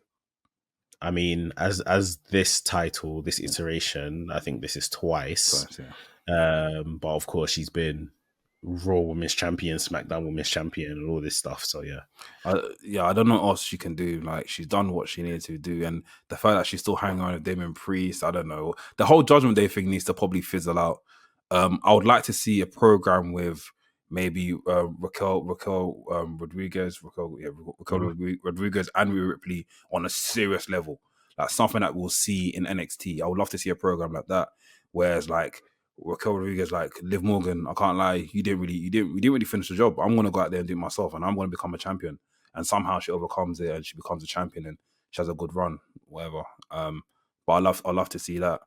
But yesterday I was expecting Becky Lynch, and what's mad is that this was a match where, like, at the end of the match, I was actually getting tired in it, so I was like falling asleep. When I woke up and I saw the Undertaker, I said, "Wait, what the like? What's the correlation? Maybe it's a thing where it's like this is a rub in it, like yeah, you know, lift her up. Yeah, this is the woman that you're meant to be looking at and stuff." But yeah, Becky Lynch would have been great coming out last night and having a face off and being like, "Yeah, this is it." But what do you think Rhea Ripley's road to WrestleMania is? Who's she facing at this point? A part of me thinks that the Liv Morgan thing's not done, so she's probably gonna do Liv Morgan all the way onto Royal Rumble. Then at Royal Rumble, we'll get the new opponent for Rhea Ripley. Oh, of course, and I think with that new opponent, this is now it will now be a thing where it's like whoever wins the Women's Royal Rumble, this is the next woman to look out for. And I don't know who it is. We've had, maybe Lyra Valkyria wins it. I don't know. I think she's done well, but maybe this could be the change. This could be the change. Lyra Valkyria. I know Io Sky's been a champion before. I think that's who it is. Oh, Io Sky. Okay. It's funny because I don't know if Io Sky wins the Rumble, but I think Io Sky has a very good chance of being the Mania match. Yeah. I think she wins the Rumble. I think it's either I think the final three or final two probably be Io Sky and Lyra Valkyria. Because remember, there's an elimination chamber. There's an elimination chamber in between, which will determine. So it depends if the Raw women win the Royal Rumble, then SmackDown women will be given the elimination chamber. So yeah, Lyra Valkyria, I think, is where she needs to be right now in the mid card. She's obviously in the final for the Intercontinental Championship, and funny enough, I was thanking God that this Intercontinental Championship wasn't on this show, because this show just felt, from a wrestling point of view, it just felt so flat. I would have thought it's a good thing they didn't hide it in here, sort of thing. It wouldn't have meant anything if they won it on this show, sort of thing. So yeah, I was happy that they've saved that for next week. But yeah, 100%. I think Io Sky has probably the best chance of doing a thing there, and I actually think Liv Morgan maybe wins the Intercontinental title maybe at WrestleMania. So yeah, she kind of goes down into that mid card, but she's like a champion there, sort of thing. Yeah, that could be a good place for her. I've seen this message come up. JLP Games, hey Max, don't know if you remember this, but me and my dad and I met you at SmackDown before Clash at the Castle. Jeez. You said that James was sitting 2 front rows of us. Yeah, I think I do remember this vaguely. I do remember this. He's got a podcast as well. Oh, we're gonna check this out, man. Yeah, man. Big up you. JLP Games. Everyone check that out, man. Yeah, man. Let's talk about the other big story, which for me, this is when I just really thought, am I still watching wrestling? Jey Uso versus McIntyre. Bro, like you said, as you were kind of describing this show, concert. Because they had Jey Uso's theme song here. Okay, to you Americans that are watching the show, obviously you had commercial breaks. We didn't have commercial breaks, so we sat through the whole. This is me, Us. Tell you what, bro, it was playing for 10 minutes. Which I don't mind. It's a concert. I already knew what I'm getting myself into. I already paid the ticket. I know I'm going to see Jey Uso live on the stage with bracket knots. Cool. Travis Scott comes out of a spliff. I'm sure, is that allowed? I mean, in LA, it's legal, right? But in the production, as a wrestler, you should be inhaling it before going to a match. It can make you psycho. Jesus gonna. Oh, mate, it's crazy, fam. Oh my gosh! Oh, and off he's frozen. Oh my god! Yeah, that that whole entrance segment and everything was absolutely crazy. Like I never thought I would see a man smoking in the WWE, like not even a cigarette. Man had his whole blunt there and everything. The yeeting, the dancing, the entrance going on for so long. Like I really had to think, am I watching wrestling anymore? Is this just has this divulged into just a massive party sort of thing? And to kind of just go through the segment after all of that dancing and Michael Cole on the table and what's his face, Pat McAfee on the table, we had the match. The match wasn't anything spectacular, really, I would say. We had Drew McIntyre thinking that he basically had it won. He was going for a Claymore where he got rolled up. Jey Uso pinned him. To my surprise, I didn't expect Jey Uso to win. I think that was a very big win for Jey Uso. I think they're putting Jey Uso over as like one of their top guys, sort of thing. Yeah, Jey Uso gets the win and pins Drew McIntyre, and we move on from there. And Alfie, I know you there? Yeah, I'm there. I don't know what's happening. My connection, it just keeps cutting out. Maybe he's the wind. I don't know. Better go on, sorry. What did you think of this match? It pissed me off. Segment. It pissed me off. And you're right, call it a segment. It pissed me off. I don't understand why Jey Uso won. I was so shocked to see Jey Uso win. Maybe obviously like just trying to show that he's a big baby face in the company, biggest baby face in the company. But the match didn't really, it didn't really make sense for me. Like, but like we said, concert in it. Travis Scott comes out with the spliff, brings Jey Uso in. Drew McIntyre, he comes out on his lonely and just tries to win this match, but he lets things get to him, and that was his downfall. And yeah, I hate that was his downfall. I wish that Drew McIntyre had more of a stronger thing. But like we said, we're here to tell stories. David versus Goliath. I have to eat my pie in it.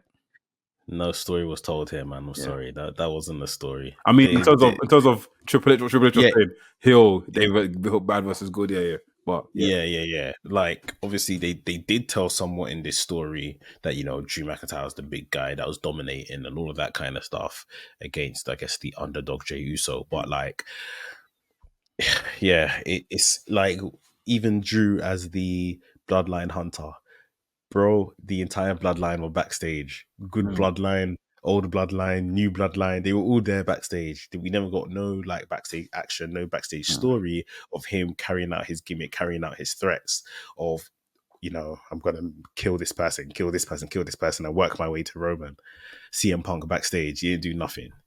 You're not on niche, bro. Like nothing. Like, so again, another missed opportunity at storytelling. And yeah, I don't know, man. It's just they just wanted to entertain on the night. Yeah. And all the story that they're saying that this is, we didn't actually see. Yeah. Do you know what it is? I feel like, like we said, entertainment of the show was great. But obviously with people that I've been watching, forget the wrestling aside. Forget the, I hate to say this, people are going to be like, how can you forget wrestling aside on a wrestling show? Yeah, I said it. Forget the wrestling aside for now. In terms of what we've been seeing for the past couple weeks and whatnot, I don't know why we thought this, but we thought we was going to enter the show with that being the main thing in it, and we didn't get that. We've got a complete reset of stuff. They've obviously, I'm guessing, with what Netflix has probably done with WWE, they probably had to rejig things around just to reel people in. And they've done it, and I'm sure they've probably been successful. I'm probably going to get people next week watching it again and seeing what's happened. But I think next week's show will probably be much better, a bit more wrestling, much more wrestling. I'll say more storyline and more building up. Were we meant to get Wyatt 6 versus Karen? I think we were meant to get the Wyatt match. We were meant to get the New Day match. Oh, and they've pushed those to next week. So what, Chad Gable and thing now? They pushed Penta's debut to next week as well. All of this, I'm happy for. Like I said, it had no place on this show, none, zero. Like Zilch. I'm happy. Man, Penta would have got swallowed up on this show. Mm. No, they wouldn't have cheered how they should be cheering when Penta comes out. So yeah, it's fine for me, sort of thing. But we had one more segment on this show which we'll go through. Before we get there, guys, hit the like button one more time. Subscribe if you're new here. Let's talk about the main event of Monday Night Raw. CM Punk versus Seth Rollins. Again, probably one of the biggest story-driven bits going into this particular show. Crowd were big for CM Punk. Crowd were big for Seth Rollins. Everyone cheering, both guys, fan favorites. We had a decent match from these guys. Again, nothing to really ring home about. Exchanging finishers. Punk was doing stomps and Seth Rollins was doing GTSs and stuff. Eventually, Rollins was put away by 2 GTSs back to back. Same as what we got to John Moxley. Did you watch the? Yeah, they said that. Yeah, on what was that All Out? All Out. Yeah, All Out. Yeah. Yeah, the Brawl Out, the night of Brawl Out. Yeah. I think it was. Yeah. It was. Was it? Yeah, it was. I think it was the same night as Brawl Out. Yeah. So yeah, use that kind of same finish. Seth Rollins was a bit jokes in the way he got the first GTS and just like bounced back into the CM Punk's eye, bro, into the knee straight. That was clean. That was nice. Yeah, and then pinned him. CM Punk apparently cut a really good promo after the show, which I haven't seen it yet, but I saw a couple of things he spoke about and declared, he's in the Rumble, declared championships he's chasing this year and stuff like that. Even opponents as well. He was like, Gunther, I'm coming for you. Cody, I'm coming for you. This guy, I'm coming for you. John Cena, I think you mentioned John Cena, I'm coming for you, but that's how you meant to do it. That's how John Cena should have done it and walked away. Cody Rhodes, Rumble, I'll be there. And into the sunset. Yeah, it's one of them ones where, again, the story bit of this part of CM Punk saying who he's coming after, stuff like that, it wasn't actually on the show. It wasn't actually on the show. So again, you've given us 4 wrestling matches on this show. 3. 3. We had the Roman one, Rhea Ripley, Drew McIntyre, and CM Punk. Yeah, 4 matches. Plus the Cena segment and the Rock segment at the beginning. As like we said, this show wasn't for us. It was not for wrestling fans. It was literally just for a reintroduction. Like you said, I think Michael Cole done a great job of kind of telling those stories of Liv Morgan and Rhea Ripley and why this person hates this person, and the vignettes and stuff like that was all very good. But I just feel like, spare me, WWE. Like, it wasn't for me. Fair enough. The Rock just killed the Cody stuff dead in the water. And I just hope as of next Monday, normal business is resumed. Yeah, for sure. I think it will be. From what they dropped on the card, like we've seen Kaiser versus Kaiser versus Sheamus. We got Penta versus Chad Gable. We got Lara Valkyria versus I think it's Io Sky. We've also got the street fight between Gunther and Damon Priest. Not Gunther. Sorry, Finn Balor. And Damon Priest. Like tomorrow, we'll get back to regular business next week for sure, man. Next week for sure. Yeah. I want to see more. I think there was many moments yesterday with the Seth match and Reigns and Solo match where I think to myself, you could blade yourself here. Yeah. You can blade yourself right there. Pick it up. Obviously, you could cut yourself right there.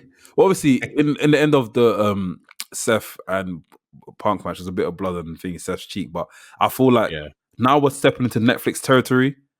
There's many shows on Netflix which are violent. Give us that violence a bit. Not obviously, you know me, I wasn't an advocate for blood before, but I feel like we need more blood fuse or blood in matches where it's like, boom, we're Netflix now. Let's give it to them. Do you get it? But yeah, that's just me. Oh, 100% agree, man. Use it sparingly. Yeah. I'm not asking us to go crazy on it. I don't need loads of F-bombs. I don't need loads of swear words. I They don't bleeped it out need yesterday, blood. though. Bleeped what out? They bleeped out F-bombs and all that sort of stuff yesterday. From the crowd? Nah, from wrestlers when they kind of like, I think the CM Punk thing goes, to all the people that think I wouldn't amount for they bleeped it out. Oh, really? Okay. Yeah, so. Yeah, because like the crowd, they didn't censor the crowd, and the crowd were saying "F you Solo" and stuff like that. Yeah, did you? I thought was cool. So you watched it playback last night, right? Mm. When I was watching it live, the crowd were. I was telling the guys in the group chat, I was like, the guys in the Discord, I said I feel like the commentary. Obviously, the commentary is always going to be louder than the music, louder than the crowd and the music. But I felt like I couldn't really hear the music, the entrance music, and the audience as much as I can hear the commentary. The commentary was too loud, so you're hearing. So some parts of the match is too quiet. Like, maybe the crowd weren't so responsive. Maybe. It doesn't surprise me because, like I said, during the matches sometimes felt a bit flat because the crowd weren't doing nothing. Yeah. Not that the action in the crowd in the ring necessarily deserved anything because the matches were very bog standard, but like, yeah, it was just one of them nights, man. Just one of them ones. Yeah. Hulk Hogan, we have to talk about that quickly, bro. Yeah. Thank you, God, bro, for like, you know what it is in life here. I feel like sometimes you get like the people that have been wrong, that people that are like, you know, bad breeds always get like shown up, and that was a moment there. From when he came out, he done this whole spiel about we used to be a tag team together, blah blah blah. Boo. He then he then teared his t-shirt, and he's no pop. Boo.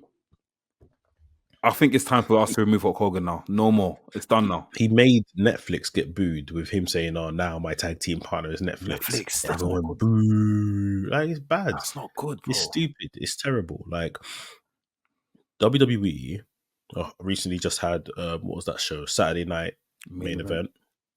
They removed him from everything associated with that, right? And then they opted to bring him back here because they've gone into cahoots with him on that beer. They're partners, literally. He sponsors the ring now. Yeah, the Real American Beer or whatever it's called. Not worth it, man. It's just not worth it. No one's interested anymore. No one cares. Yeah. No, bro. I was laughing my heart. I was laughing my ass off. Even the Netflix subtitles were saying "crowd is booing." Is that something you want to live? Is that something you want to like add to your legacy? Just call it a day, man. This might be one of the last times he's put in front of a live crowd. Yeah. If they do any other stuff with him now, I'm sure it'll be pre-filmed backstage. Yeah. The lasting image of him in front of a live crowd is him there with a mic on and subtitles above his head that say "crowd booing."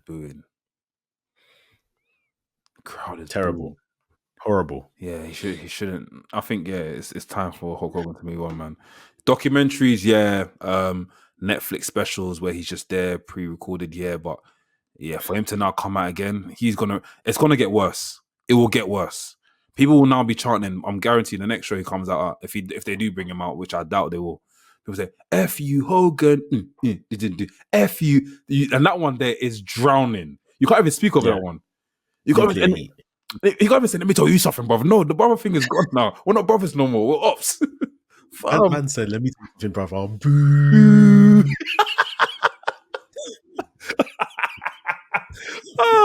Let me tell you something, brother. Boo. Even Jimmy Hart couldn't even come forward. You know, he wanted to go away. Man was hiding behind the flag. Trust me, he wanted to leave, bro. It's embarrassing, man. Absolutely horrible. But you know, guys, that was Raw on Netflix, the debut show, mixed show. Like I say, not a show for the wrestling fans per se, but we gotta let WWE slide and do a bit of promo, 3-hour promo, 3-hour advert, and see if we get new fans.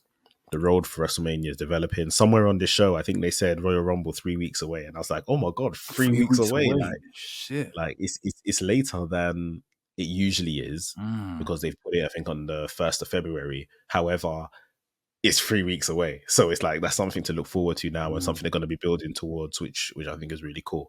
So looking forward to that. Looking forward to SmackDown over the next weekend, where we'll see what our new women's champion Tiffany Stratton has in store, and if there's going to be any switcheroos with this transfer window. It looks like Bailey might be moving to Raw, which is interesting. So yeah, this show, we just have to charge it as fans. We just got to charge it and move on. Like, not what I think any of us thought we were going to get. Very far from what we thought we were going to get, but yeah, I think we've kind of cleaned up the road to WrestleMania in regard to The Rock.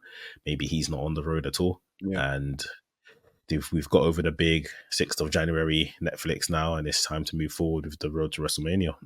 Yep. And any last thoughts? Overall, like we said, it's a concert.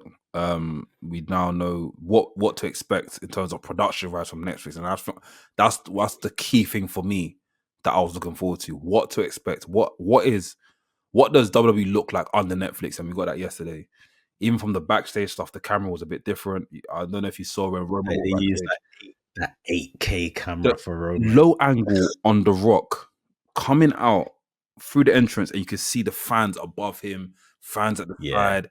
That was lovely. Like, if we're gonna get more of that, please give us more of that. I would love to see an entrance like that for Roman Reigns. I don't think we even got something like that for Roman Reigns. We've got more of that new camera angle that we got from it's like a crane that goes around. That was nice as well. Like, I think in terms of production wise, I know what I'm getting from WWE, and that's what I was watching this show for. But as we said, as of next week, we'll definitely get back to normal business. And these fans that watch that this week are definitely going to get a wake up call next week where they're watching them like, okay, cool, this is legit. But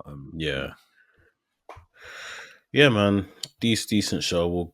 I think top next week is the real right. This show, this pageantry, this concert is out the way now. We'll see what this really looks like. Like, obviously, you even just mentioned some of the presentation things. I think as of next week, we're going to get a real taste of what it's really going to look like outside of the big show of us moving over here. So we'll wait and see. I'm sure there's going to be lots and lots of discussion on this debut episode on Netflix. So guys, make sure you are following WrestleMania UK on all platforms. Make sure you're following WRESTHINGS as well, to see the fallout from the Mandem as well, what they think about this. And of course, we're on the road to WrestleMania now. So make sure you're following for all that content that comes along with that. Wrestle Kingdom and Wrestle Dynasty, bro. Do you know what it is? Forget Wrestle Kingdom. Let's get to Wrestle Dynasty, because that's a show that I was more invested in on the weekend. I didn't really enjoy Wrestle Kingdom as much as others did, but we can clearly see that Wrestle Dynasty was the main show to watch this weekend. I enjoyed every single match on that card, and that's rare coming from a wrestling fan like me. I'm always going to find a match in there which I don't like, but every match was great. The women's fatal four-way was with Persephone, with a Nightingale, for the other woman's name from Stardom, and Athena, bro, banging match. One Tabe, banging match. Even the match with flipping Dustin Rhodes and Sammy Guevara versus, I think it's House of Torture. Great match as well. Let's even get to the how do you pronounce it? Takeshita. Konosuke Takeshita. I'm not calling him Takeshita no more. Forget Takeshita. Takeshita versus Ishii. Nah, bro.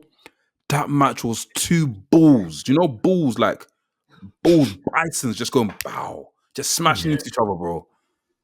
But two bisons literally just smashing into each other. Bro, that was a crazy match, man. How did you watch the show? Did you, because I know a lot of our guys went straight to that Gabe Kid and Kenny match. I felt like I had to prep myself for that match. Did Oh you yeah, did you have people the same?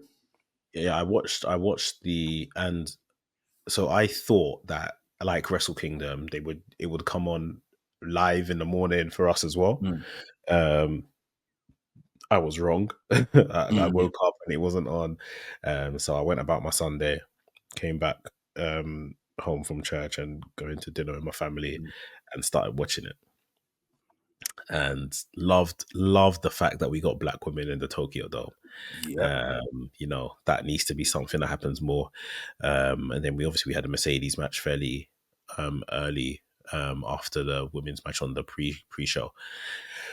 And as we moved through the card, it kind of just kept grasping my attention even more. Like I say, I'll do stuff when I'm watching wrestling, because it's not that wrestling doesn't grasp me. It's just I'm not really like a television person, Yeah. or watch films. So I'm always kind of active while I'm kind of doing that stuff.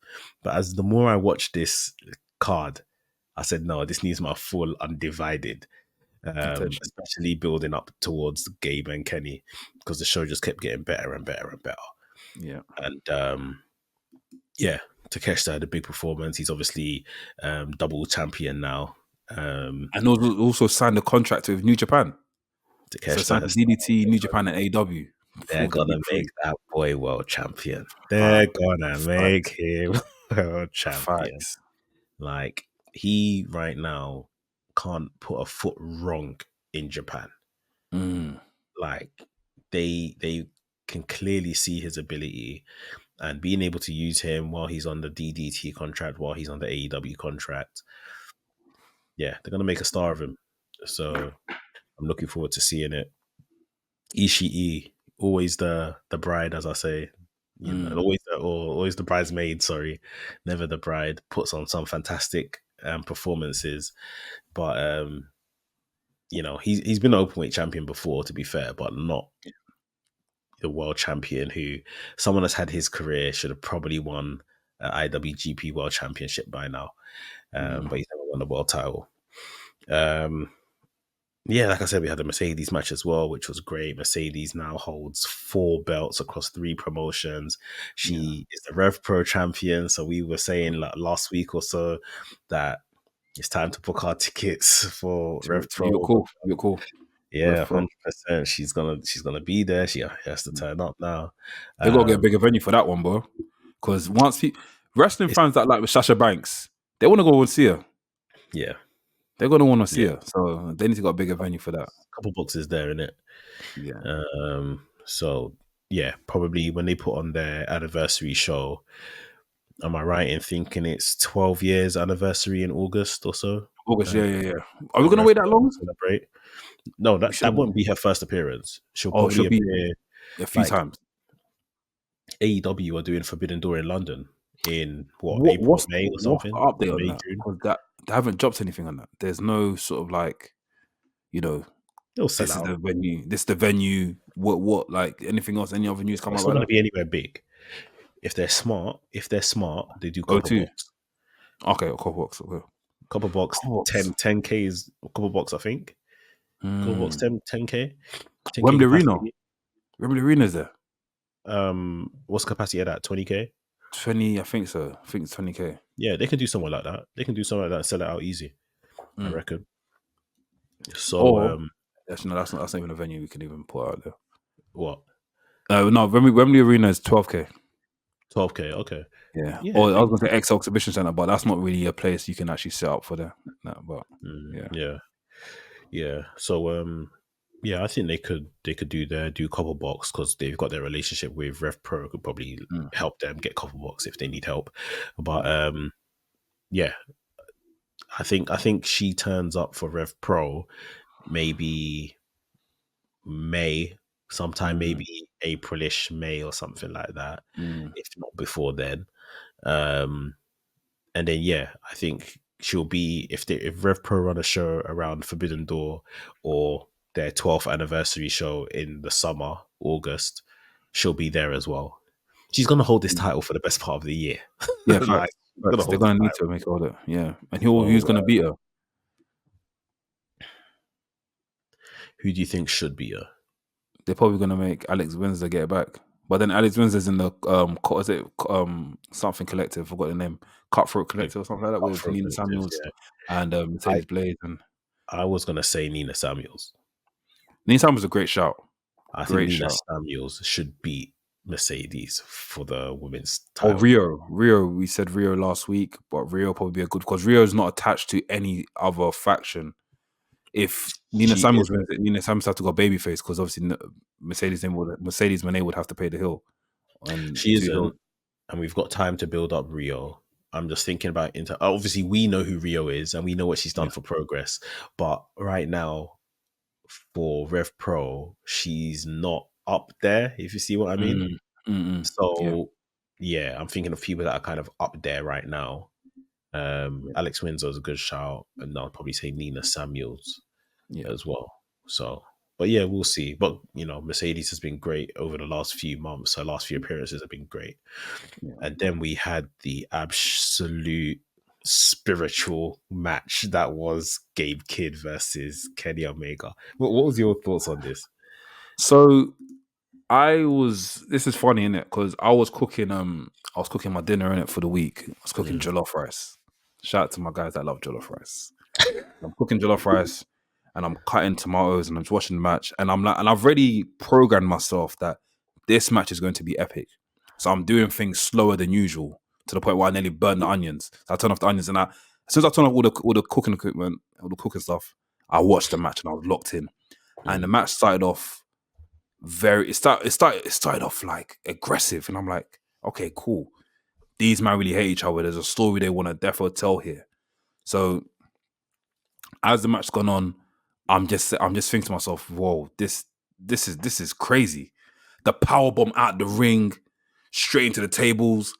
Gabe is bust open, and I think that's what opened up everything. When Gabe got bust open, that's when things started to get a bit crazy. Because I was seeing him getting knocked down, and he will sit up and do the Shibata thing, and he'll get up, and I'm like, is this guy flipping Terminator or something? Like he was proper like channeling in like the stuff that he's learned in LA Dojo, to even to the point where he started to do like moves of it like Inoki was doing.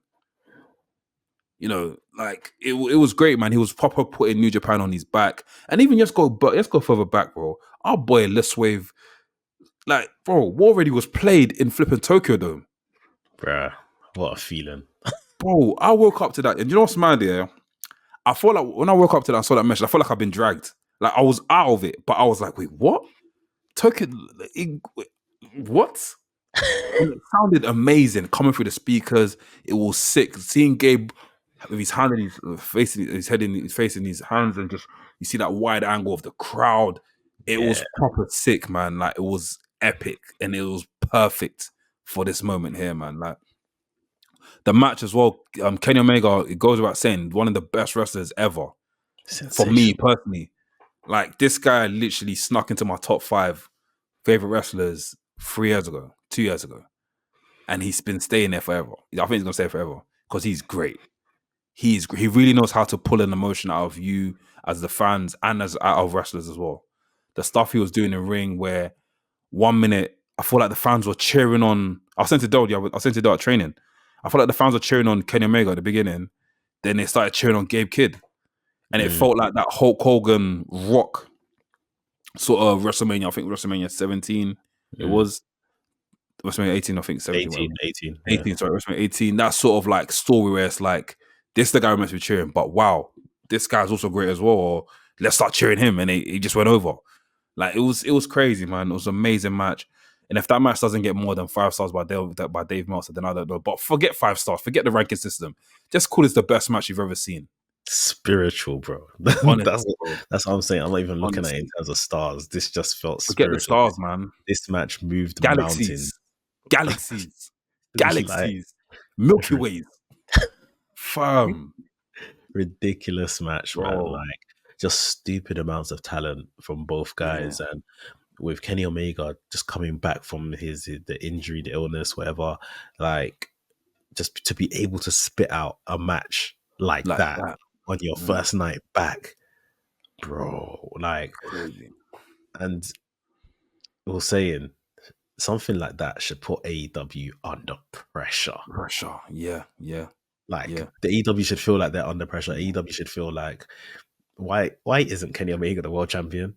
Like, the Like, thing is this year, it's like the way Kenny Omega's presented in New Japan, yeah, and even his aura in New Japan is completely different from where AEW is. And I feel like they need to match that. Like mhm. he's been saying on live streams. I remember I saw a live stream back in the day where people were like, "Oh, what do you think of Roman?" And people he thought like fans thought he was gonna chat shit about Roman, but he was like, "Bro, I love Roman. I think I love the way Roman's presented." And I'm sure he's probably looking at it, be like, "Listen, I need to be presented like that because in AEW I'm just coming out and just pyro, bro." He needs his own camera. Forget the camera. Let's get another cameraman that's on there. They need to present him differently. Like he is basically the final boss at AEW. He's the final boss at New Japan. Bring that final boss or the final boss over to AEW. Yeah. Honestly, It's all of them. It's not just him. Like even when Okada had his match with Danielson in the Dome last year, Wrestle Kingdom, this wasn't the same Okada, that we're seeing now in AEW. yeah, Um, whether it's the Dome itself that brings them to that kind of WrestleMania level sort of thing, I yeah. don't know. But like packaging matters, in it. Like Yes, and all that presentation stuff matters. Stop just selling me meaningless matches, matches. Yeah, yeah, just for the pop and oh yeah, the match banged. But what's my then perception of these guys? mm, If I'm looking at, Omega's presentation from the Tokyo Dome the other day, and then even Okada, they've said already that it seems like they want to do Okada versus Omega 6 at mm. the All In All in. Texas show. Yeah, We have to get Okada's presentation up yeah, to match that energy. We need to get Omega's presentation up on this product on AEW to make us all care and stuff like that. We can't half-ass it yeah, because we don't need to do an Omega Okada 6. We've understood the depth of this match. The scripture yeah. has been written in New Mm. Japan. You don't need to do this match. So for you to delve back into this bag to bring this match back out, you better go to town. We have to, yeah, it has to be done well. It has to be Yes, done well. it has to be done well. You can't. And You if want to be the person that is responsible for you done this match on American soil the yeah, sixth time or whatever. You yeah, better go to town. yeah, Like, don't have no half-ass story, no half-ass presentation. Like, this needs to be framed like I don't even know what the Greek gods are, but like Zeus Zeus, versus Poseidon or something you like prefer, yeah, yeah, like this needs to yeah, be yeah, like yeah, mythical, yeah, yeah, levels. Like yeah, but we have to get there. We've got mm, 6-7 months to get there. mm, But AEW and not just Omega, they would have seen Ricochet in the main event. They would have seen yeah. Mercedes and what she done. Jack Perry's match wasn't great, but It was decent. It wasn't as bad, but it was decent. It yeah, wasn't really, yeah, yeah. but it Brody would have King versus Finley, Dave Brody Finley. King was brilliant. Like they would have seen their talents up and down the card, and they should be asking themselves, why do they kind of look so good and revered so much over there, and why are we kind of struggling with our general show, not necessarily with these people, but our general show when we have these talents?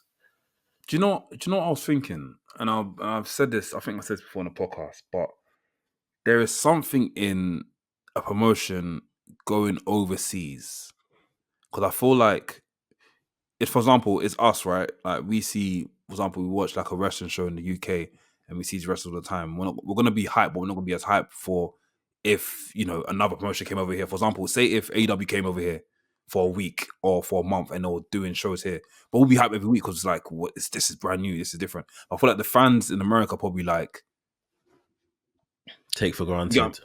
yeah, they're taking it for granted. They've taken these wrestlers for granted. And they've taken it for granted. Maybe the AW need to go somewhere else and just be there for a bit, park off for a bit, or do more international shows. But then again, with that, it's hard because, like, with the contracts that these guys have got, I'm sure some of them is like, they need to go back to their families and do other Yeah. stuff and that. But yeah, I I feel mean, like a lot of these, there's something correct in what you're saying for sure. yeah, Fans everywhere take people and stuff for granted when it's always just given to you, sort of thing. yeah, You only need to look as far as some of the WWE shows that have gone to France, gone to Italy, gone to these places, and how the fans are reacting, and obviously purposely reacting to that WWE come back to these places as well. Yeah, fans take stuff for granted, but at the same time, AEW had these reactions. You only need to look as far as, go back in your HBO Max and look at the 2019 AEWs, and you could say that was honeymoon period, but they would hit in stuff on all cylinders. Like AEW was fantastic. Like, but if the product isn't good, obviously in our Discord, got Knowledge, big up Knowledge in our Discord, he was saying he doesn't even, he's scared of Kenny Omega coming back to TV. He said he doesn't want it because they can't book him. Yeah. Like he said, just book Kenny Omega on pay-per-views and I'll turn up. Like, I'm not trying to see Kenny Omega on TV because they can't book him. So it's all in the booking and presentation and stuff like that. You want to feel like you're watching somebody. Like when Kenny Omega was making his entrance, time stopped. Everyone was like, all eyes on this guy. And granted, it's because he's been away for such a long time as well. But like, he's incredible. Like he's just like, what do they say? Be knowing of another planet. Like he's not from here, sort of thing. He's not. He's incredible. And like you said earlier, like a star was born with Gabe. Gabe was fantastic. Really showed that putting New Japan on his back has paid off ultimately. And there's obviously going to be more work to do. He's another one where I think his contract is reportedly up at the end of this month. But he shouldn't go anywhere. There's more in store. Gabe he's got a lot of stuff to do. He's got a memo, and I'm guessing one of the things in his memo is to get that IWGP World Championship belt. Yeah. So he definitely needs to claim that. Then it's like, settle off right into the sunset and go wherever you want to go to. But for now, after that match, he deserves it. Put that belt on that guy. Let him bring that back to the ends. Let's go to Weatherspoons. Let's go to Sam's. Let's go to Morley's. Let's even go to that Turkish kebab restaurant that we went to when he came over here, man. Big up, Gabe. Let's go there. Let's eat with that belt on the table, bro. Bring that belt home, Gabe. Honestly, it's time. Bro, the president of the company, Tanahashi, was there crying, shedding tears like a funeral. He said, "That's my next guy." Funeral, like a funeral, shedding tears. Bomber. Yeah, that was good, man. That was good wrestling. It felt like, do you know sometimes because I had the same feeling when I watched, there's two matches. When I watched Roman and Cody live in LA, and when I watched Will Ospreay versus Oku live, and also when I watched, there was one hustle match I watched and I had the same feeling. I think it was when Tate won the world. Not Tate. I think when Rain won her first title at thing, and I said, "Bro, this feels genuine." Yeah, I felt like the world wasn't real. It felt like I was it felt like I was out of mind. What's it called again? Out of body experience. I felt like out of body experience. And this. I thought the same thing for this. I thought the same thing for the Gabe and Kenny Omega match. It was an out of body experience. I didn't know. It felt too good. It felt too out of here. Like this is another level of wrestling. This is another level of storytelling. This is another level of the sport that I love. So yeah, man, it was good, man. Proper good, man. Messaged in our group. You obviously said that I'm in for a treat when I watched this match. Yeah. I watched this match. I literally had tears in my eyes, when Gabe was making his entrance in the dome. And then what's his name? Big up Sid. Sid said he's had the tears in his eyes the whole match. He showed us the picture. And I heard, man. I heard. Yeah, when Omega as well. The tears were there from it because it's like, this is one of my favorites. He's in my top 5. Yeah. He's returning from this long ass injury as well. He's had Gabe. We know his story, and just from the bad place he was to where he is now. Like, I just said, this is why this wrestling can move mountains, bruv. It's absolutely crazy. But yeah, they put on a great show, and for both men, I'm just very intrigued where both men go from here. Well, Gabe's got a match with Ishii, Battle of the Valley, for the open weight title. Yeah. Yeah, and I think Dynamite this next week will probably get a good inkling of Kenny Omega's future on AEW, hopefully. So Yeah. yeah, we'll see.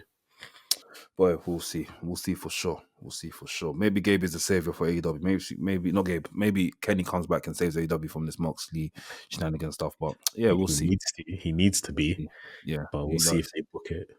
Cut this bullshit out. I'm the Meg. All right, cool.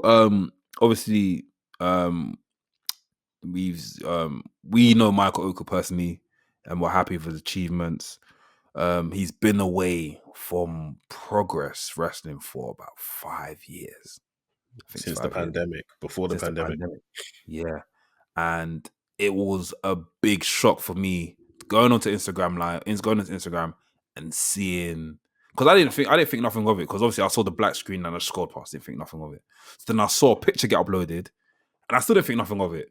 Then I went back to look at the picture and I was like, wait, that looks like the Electric Ballroom. So then I watched the video, and I can't lie,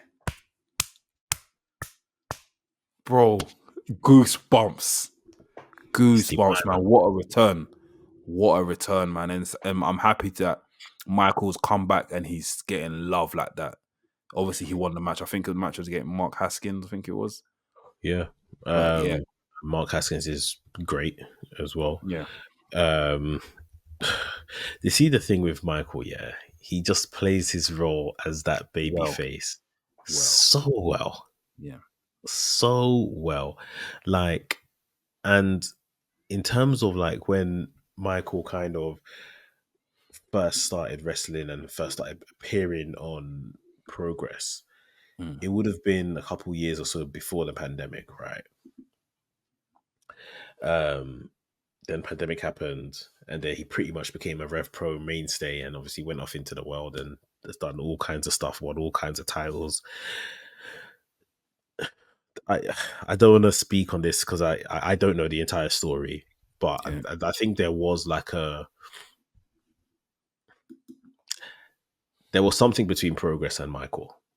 Yeah, there was a disagreement somewhere. A disagreement, yeah, that's a great word for it. Yeah, Yeah. like a disagreement or somewhere, which has, I guess, maybe been a reason why it's been so long as well.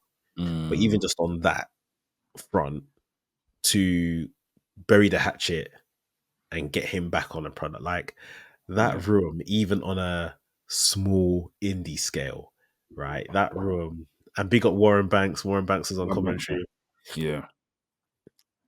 He walked out, and he was almost like The Rock. And Yes. Yes. The Rock is Yeah. one of his Yeah. favorites. So Yes. Yeah. you know, The Rock is his favorite for sure. He loves the bro. If I tell you how much Michael loves The Rock, it's not a joke. We watched Wrestlemania 40 pay-per-view together, yeah. Bro, he was losing his shit. yeah, He goes, yeah, I can't believe I'm watching The Rock wrestle. He was losing his shit. yeah. The Losing Rock his is shit. one of his favorites. So it's like literally the way he came out from that curtain and just stood there. Yeah, and just took it all in. I said, Michael is fantastic, honestly. And, I not to kind of play down our British indies, because we've come from a time where the indies It were was dark scalped time. and they've built themselves back and stuff like that. But the guy's above this. The guy's Yeah. above this at this point. And, Mm. it's only waiting now for the right place to come along and feature him. He's always going to have a home here on the indies and stuff like that. And obviously he recently won back the heavyweight title from Luke Jacobs. So he's got the British heavyweight championship again. But yeah, seeing him in Progress was great. Seeing him with the championship again is great. I think him and Amira are a class act together. And yeah, we need to get that on TV. It needs to be on TV at this point. Facts.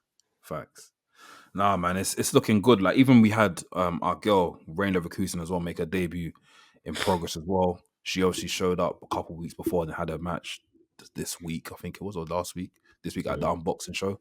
I think it was the same show that Michael Oku appeared at. I think so.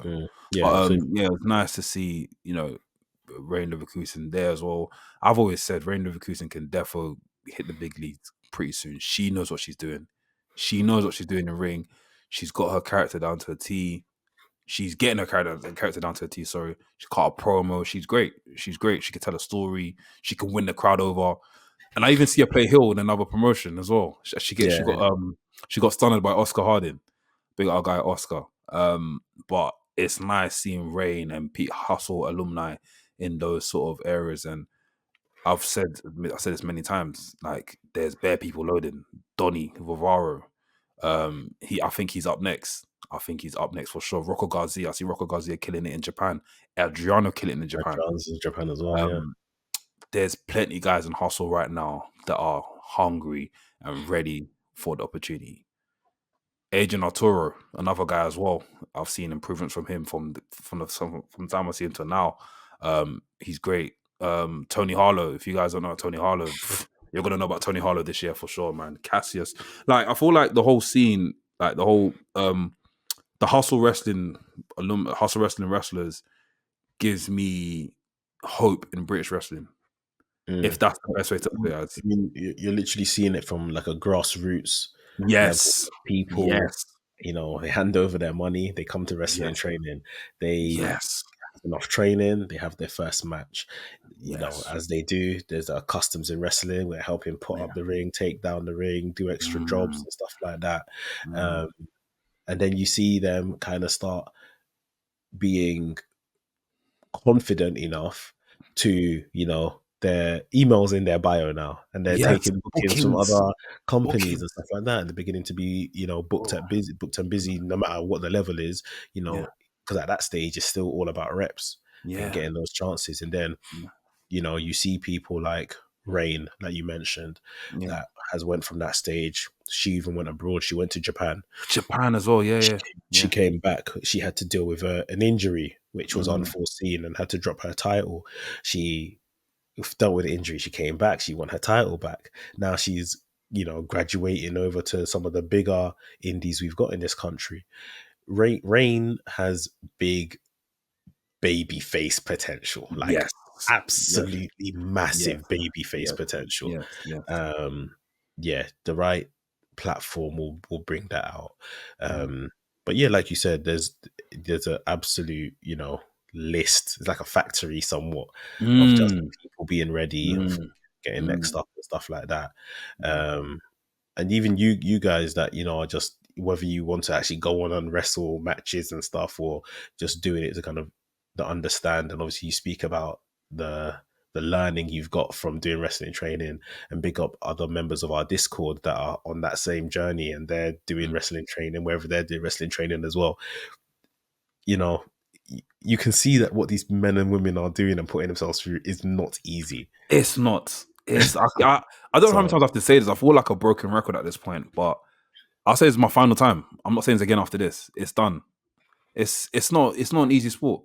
Like, literally, we had a training session this week, and I had to literally remember stuff I've learned from past lessons, that when it came down to it, I was forgetting it. And I'm like, in real life, in a real match, I can't be acting like this. If I was to do a real match, I can't be acting like this. I need to program myself. I need to basically download the memory and get into there and just say, do you know what? Bow. Give it your all. Like, wrestling's not a half-hearted sport. If you give 50%, you'll get injured. If you give 100%, you're having a banger match. Straight as that. It's not hard. It's not an easy sport. Like, even taking about, obviously, there's another thing I was gonna mention about Donny as well. Bro, it's mad. I remember Donny first started off at Hustle as a referee. Donny Rivera was a referee at Wood Green, bro. Yes, he was. Oh my god. Donny Rivera was. The minute you said that, I remembered there was a black ref. Referee. Donny Rivera was there. It was him. Donny Rivera was a black referee. I'll say black referee. Donny Rivera was a referee first. I saw him at referee first. Yes. And now he's like one of the most important. Let's say the Hustle 6, if I want to call it that, or Hustle 7. Like, it's crazy, man. And it just goes to show, like, the amount of effort and faith that the coaches at Hustle really put into these wrestlers and believes in these wrestlers that these guys are next up. Ted Saban's another guy I forgot to mention, man. There's many, just everyone on the Hustle show, man, and even just plugging in the event as well. February 6th, man, guys, make sure you grab your tickets for the Hustle show, man, because we're back and we've got, bro, sick match. We've got Wild Boar versus Ray Neverkusen. We've got Tate Mayfairs versus Sid Scala. That match there is also going to be a sick match as well. Friendship, two brothers that have been on the journey together. Obviously, both went separate ways, and have now come back, and there's fire in the mountain, so they're gonna have to try and quench that fire within this battle. So, yeah, man, it's crazy, man. It's crazy. The grassroots are important, man. The grassroots are so important, and the indies are important. People having and being able to find places to wrestle and hone their craft and stuff like that. There's places where people can, I was gonna say, like, you've got the likes of the PC and stuff like that, which is doing great stuff. But going on the journey, some of these men and women that we see on TV now holding championships, they don't have that story. It's just like, I went to the PC, trained for X amount of time, I was on TV, then this, that, the other. And, depending on their level of care of wrestling, that might be fine for them. But, there's something in the journey where it's like, I went from this town to this town to this town, and I was crammed in a car with four other wrestlers. And, we ate crap and then arrived at the venue and got drunk afterwards and had work on Monday. Then on Friday, I was wrestling again. And there's something in the journey which everyone should appreciate. And, you can't cut corners, sort of thing, innit? Yeah. But yeah, it's all about trying to make yourself the special, the standout. Because then you get to a level where we always say, right, you can all wrestle. Who's got the X factor now? Yes. Who's got the X factor to get onto TV or to get that next opportunity or whatever, or to get past a tryout or something like that? Yeah, exactly. So, it's when you start seeing people that you've seen their name up and down on every poster, wrestling everywhere, and they've obviously got their reps in. But now all of a sudden you see them repackaged in a new gimmick, and it's like, oh, I never knew he could talk. Or she could talk, or stuff like that. Yeah. That's what I like seeing. Unlocking kind of new features of the person, sort of thing. Yeah. But yeah, man, sick, man. It's like, I'm loving the way things are going. Obviously in British, like, we got the Rev Pro as well, with Mercedes May coming over, Michael Oku coming at Progress. Just many things are happening. Even Eve as well, Pro Wrestling Eve as well. Got this She One that's happening starting this weekend as well. So there's so much that's happening. I'm gonna try and make a conscious effort this year to talk about more British wrestling. I feel like a lot of people need to know about that, and especially as Netflix is, tapping into this whole wrestling bag, I think that we can therefore bring eyes to British wrestling, the British wrestling scene with what we say here. So yeah, man. I think it's time to tap into that. Second half of the year, I want to be going to more indies. Yeah, I think we should. I want to be going to more indies second half of the year, and just for me, it was always that case of, like, I always go back to the reason I'm even here podcasting with you, bro. Like, I wanted to be in and around it more, sort of thing. Yeah. And for a long time in my, like, early 20s, early 20s or so, I would say, I turned my nose up to indies and stuff like that because it didn't look like Wrestlemania. Like, it didn't look like WWE. It didn't look glossy. Like, I would see wrestling posters and stuff like that. I remember times I'll try and dip in and watch like a Ring of Honor, and I just used to think, like, what the hell is this? What the heck is this?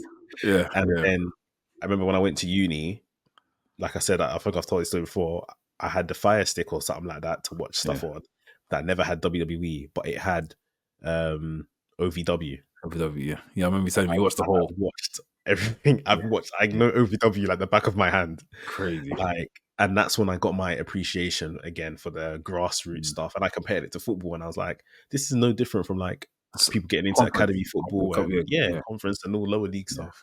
And then I went from there, watched Ring of Honor, and saw, wow, I thought WWE was wrestling. This is This yeah, is wrestling, like. yeah, yeah, And just gained an appreciation for that. So yeah, I want to get back into the thick of it and seeing things from the ground up ultimately again. Second half of the year. for sure. And Definitely. guys, let us know. Like, drop us a comment. Let us know what promotions you want us to visit. Because I remember we had a series back in the day called Wrestling Visits. We definitely need to bring that back up where we're going around and just vlogging and showing our experience and stuff. But more time, I like watching the show now. Maybe because I'm big time, I don't know. But we definitely tap back into that. I was going to enjoy the show, but yeah, we definitely tap back into that. So guys, let us know. Drop a comment. Let us know what promotions we need to visit, and we'll just take it from there, man. But is there anything else that we probably missed out? 2K25. I don't know if that's newsworthy, but 2K25 got announced. We saw some pictures yesterday, and they finally got Cody Rhodes' face right. Finally, Cody Rhodes' face is not squashed no more. It's straight, nice. Oops, Damien Priest looked good as well.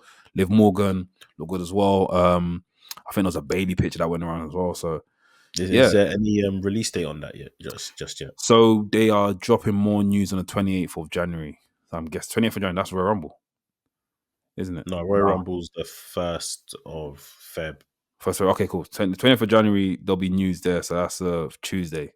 So there'll be more news there. And we'll find out what the game's going to be like. Hopefully, I don't know how else they can take this game. Obviously, a lot of guys will disagree with me. They'll say that this is not functional, that's not functional. But yeah, actually, no, to be honest, I have a few things, but I think we'll leave it for another day. But yeah, we'll see how far they can take this game this time around. But yeah, I think that's it for the week. Any other news, bro? I don't think so. Obviously, at the time of us recording, there's a whole New Year's Evil NXT show. Oh yes, The Rock is going to be on the show apparently. Yes. I think they took the intrigue out of Trick Williams versus Obafemi because they stuck Eddie Thorpe in the match. Yeah. So I think that might give Trick Williams another day to dance to the devil. I think he might survive the triple threat match because he can pin the likes of an Eddie Thorpe. But if it was going to be straight Obafemi versus Trick Williams, I would have been saying Obafemi is about to become NXT champion. Yeah. But yeah, we'll see how that plays out. Maybe talk about it next week. Yeah. But yeah, man, it's a new year. It's a new year. New Japan and the AEW show Dynasty is set pace nicely. That Omega Gabe match, it's going to be mentioned all year for match of the year candidate. So a high ceiling has been crafted by these guys. Yeah. I feel like the year started off very strong, and bar the show that we had on Netflix that we discussed, like WWE being on Netflix, bringing more eyes to the scene again. Like you said, the Gabe and Gabe and Kenny match. AEW will definitely find their feet this year. They have to. If they don't, then I know they're gonna find their feet this year. Wrestling's always good when all companies are working well and doing good stuff. So yeah, man, it's gonna be a problem. It's gonna be a sick year. It's gonna be a sick year. Quick one before we go, Royal Rumble 26, Saudi Arabia. Yes. What's your thoughts on that? I don't know. I literally don't. I don't have any thoughts, but if there's one thing I would say to that is Royal Rumbles, I feel like work well in, not that I've seen, actually I have seen one. Royal Rumbles work well in America. I feel like they work well in America. We've seen the Royal Rumble in Saudi before the Greatest Royal Rumble. It didn't really, there wasn't that much pops. Royal Rumble is made for pops. People need to come out Royal Rumble and go, oh! And I know for feeling at this Royal Rumble at Saudi, people are going to come out and it's not going to be the same pop. It'll just be like, oh, okay, cool. Like, we live for pops in Royal Rumble. So, yeah, man, I don't know, man. Is that going to be on a Saturday? Is that a Saturday thing? Or is that just like... It'll probably be on a Saturday. They haven't said the date yet, but it's next year, 2026. I think, personally, it's a garbage decision. Yeah, I wouldn't have... Yeah. No, not to disrespect the fans on that side of the world.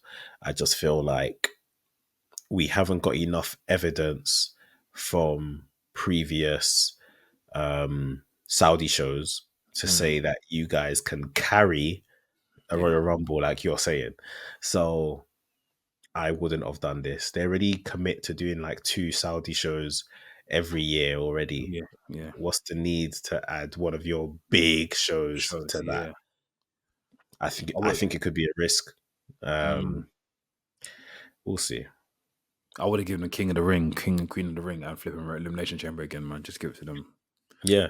I don't see the need to give them Royal Rumble. They've obviously requested it, but yeah, we'll see how it goes. Do you think 2026 will get WrestleMania in London? No. If I see WrestleMania 42 London, that is crazy. But yeah, we'll see. We'll have to see. We'll definitely get a pay-per-view this year though in London. If they if WrestleMania was in London next year, 2026, I think they would have announced it by now. Yeah, true. They would have. So to be fair, they announced Vegas very late. But everyone knew it was going to be Vegas. It was either Vegas or Minnesota. Do you remember it was? Yeah, Vegas just wasn't. They just hadn't come out and said it. But I think everyone and their mums knew it was going to be Vegas. From whatever dirt sheets or whatever. Yeah. So yeah, I think if they go do WrestleMania London, banter. Yeah. Absolute banter. We'll see, but I don't think not next year anyway. But yeah, man, guys, appreciate you guys for obviously tuning in and always supporting us. Make sure you guys like, subscribe, and comment. And I'm gonna say this, I'll say this again and again. There's a notification bell. Click on that notification bell so you guys are alerted when we drop a new upload. It's always nice when you get that notification on top that says Wrestling's have just uploaded, blah blah blah. So guys, make sure you click on that notification bell. Make sure you subscribe. Make sure you like. Make sure you become a member. Join the Discord. Being to know of a lot of stuff that we do behind the scenes stuff, even getting to know, even seeing exclusive stuff that we do outside of wrestling, i.e. work stuff, and also us doing wrestling training. And yeah, man, you can even find out about stuff like more stuff about wrestling training, fitness, and all that sort of stuff. We talk about a lot of stuff in there. So guys, make sure you become a member. I'll just add, guys, if you're gonna become a member, this is the month to do it because there is potentially a private event being organized, which, trust me, you're going to want to be part of. It's members only. Yeah. So this is the month to become a member. Yeah. Like, that's all I'm going to say because I don't think we're even allowed to say any more than that.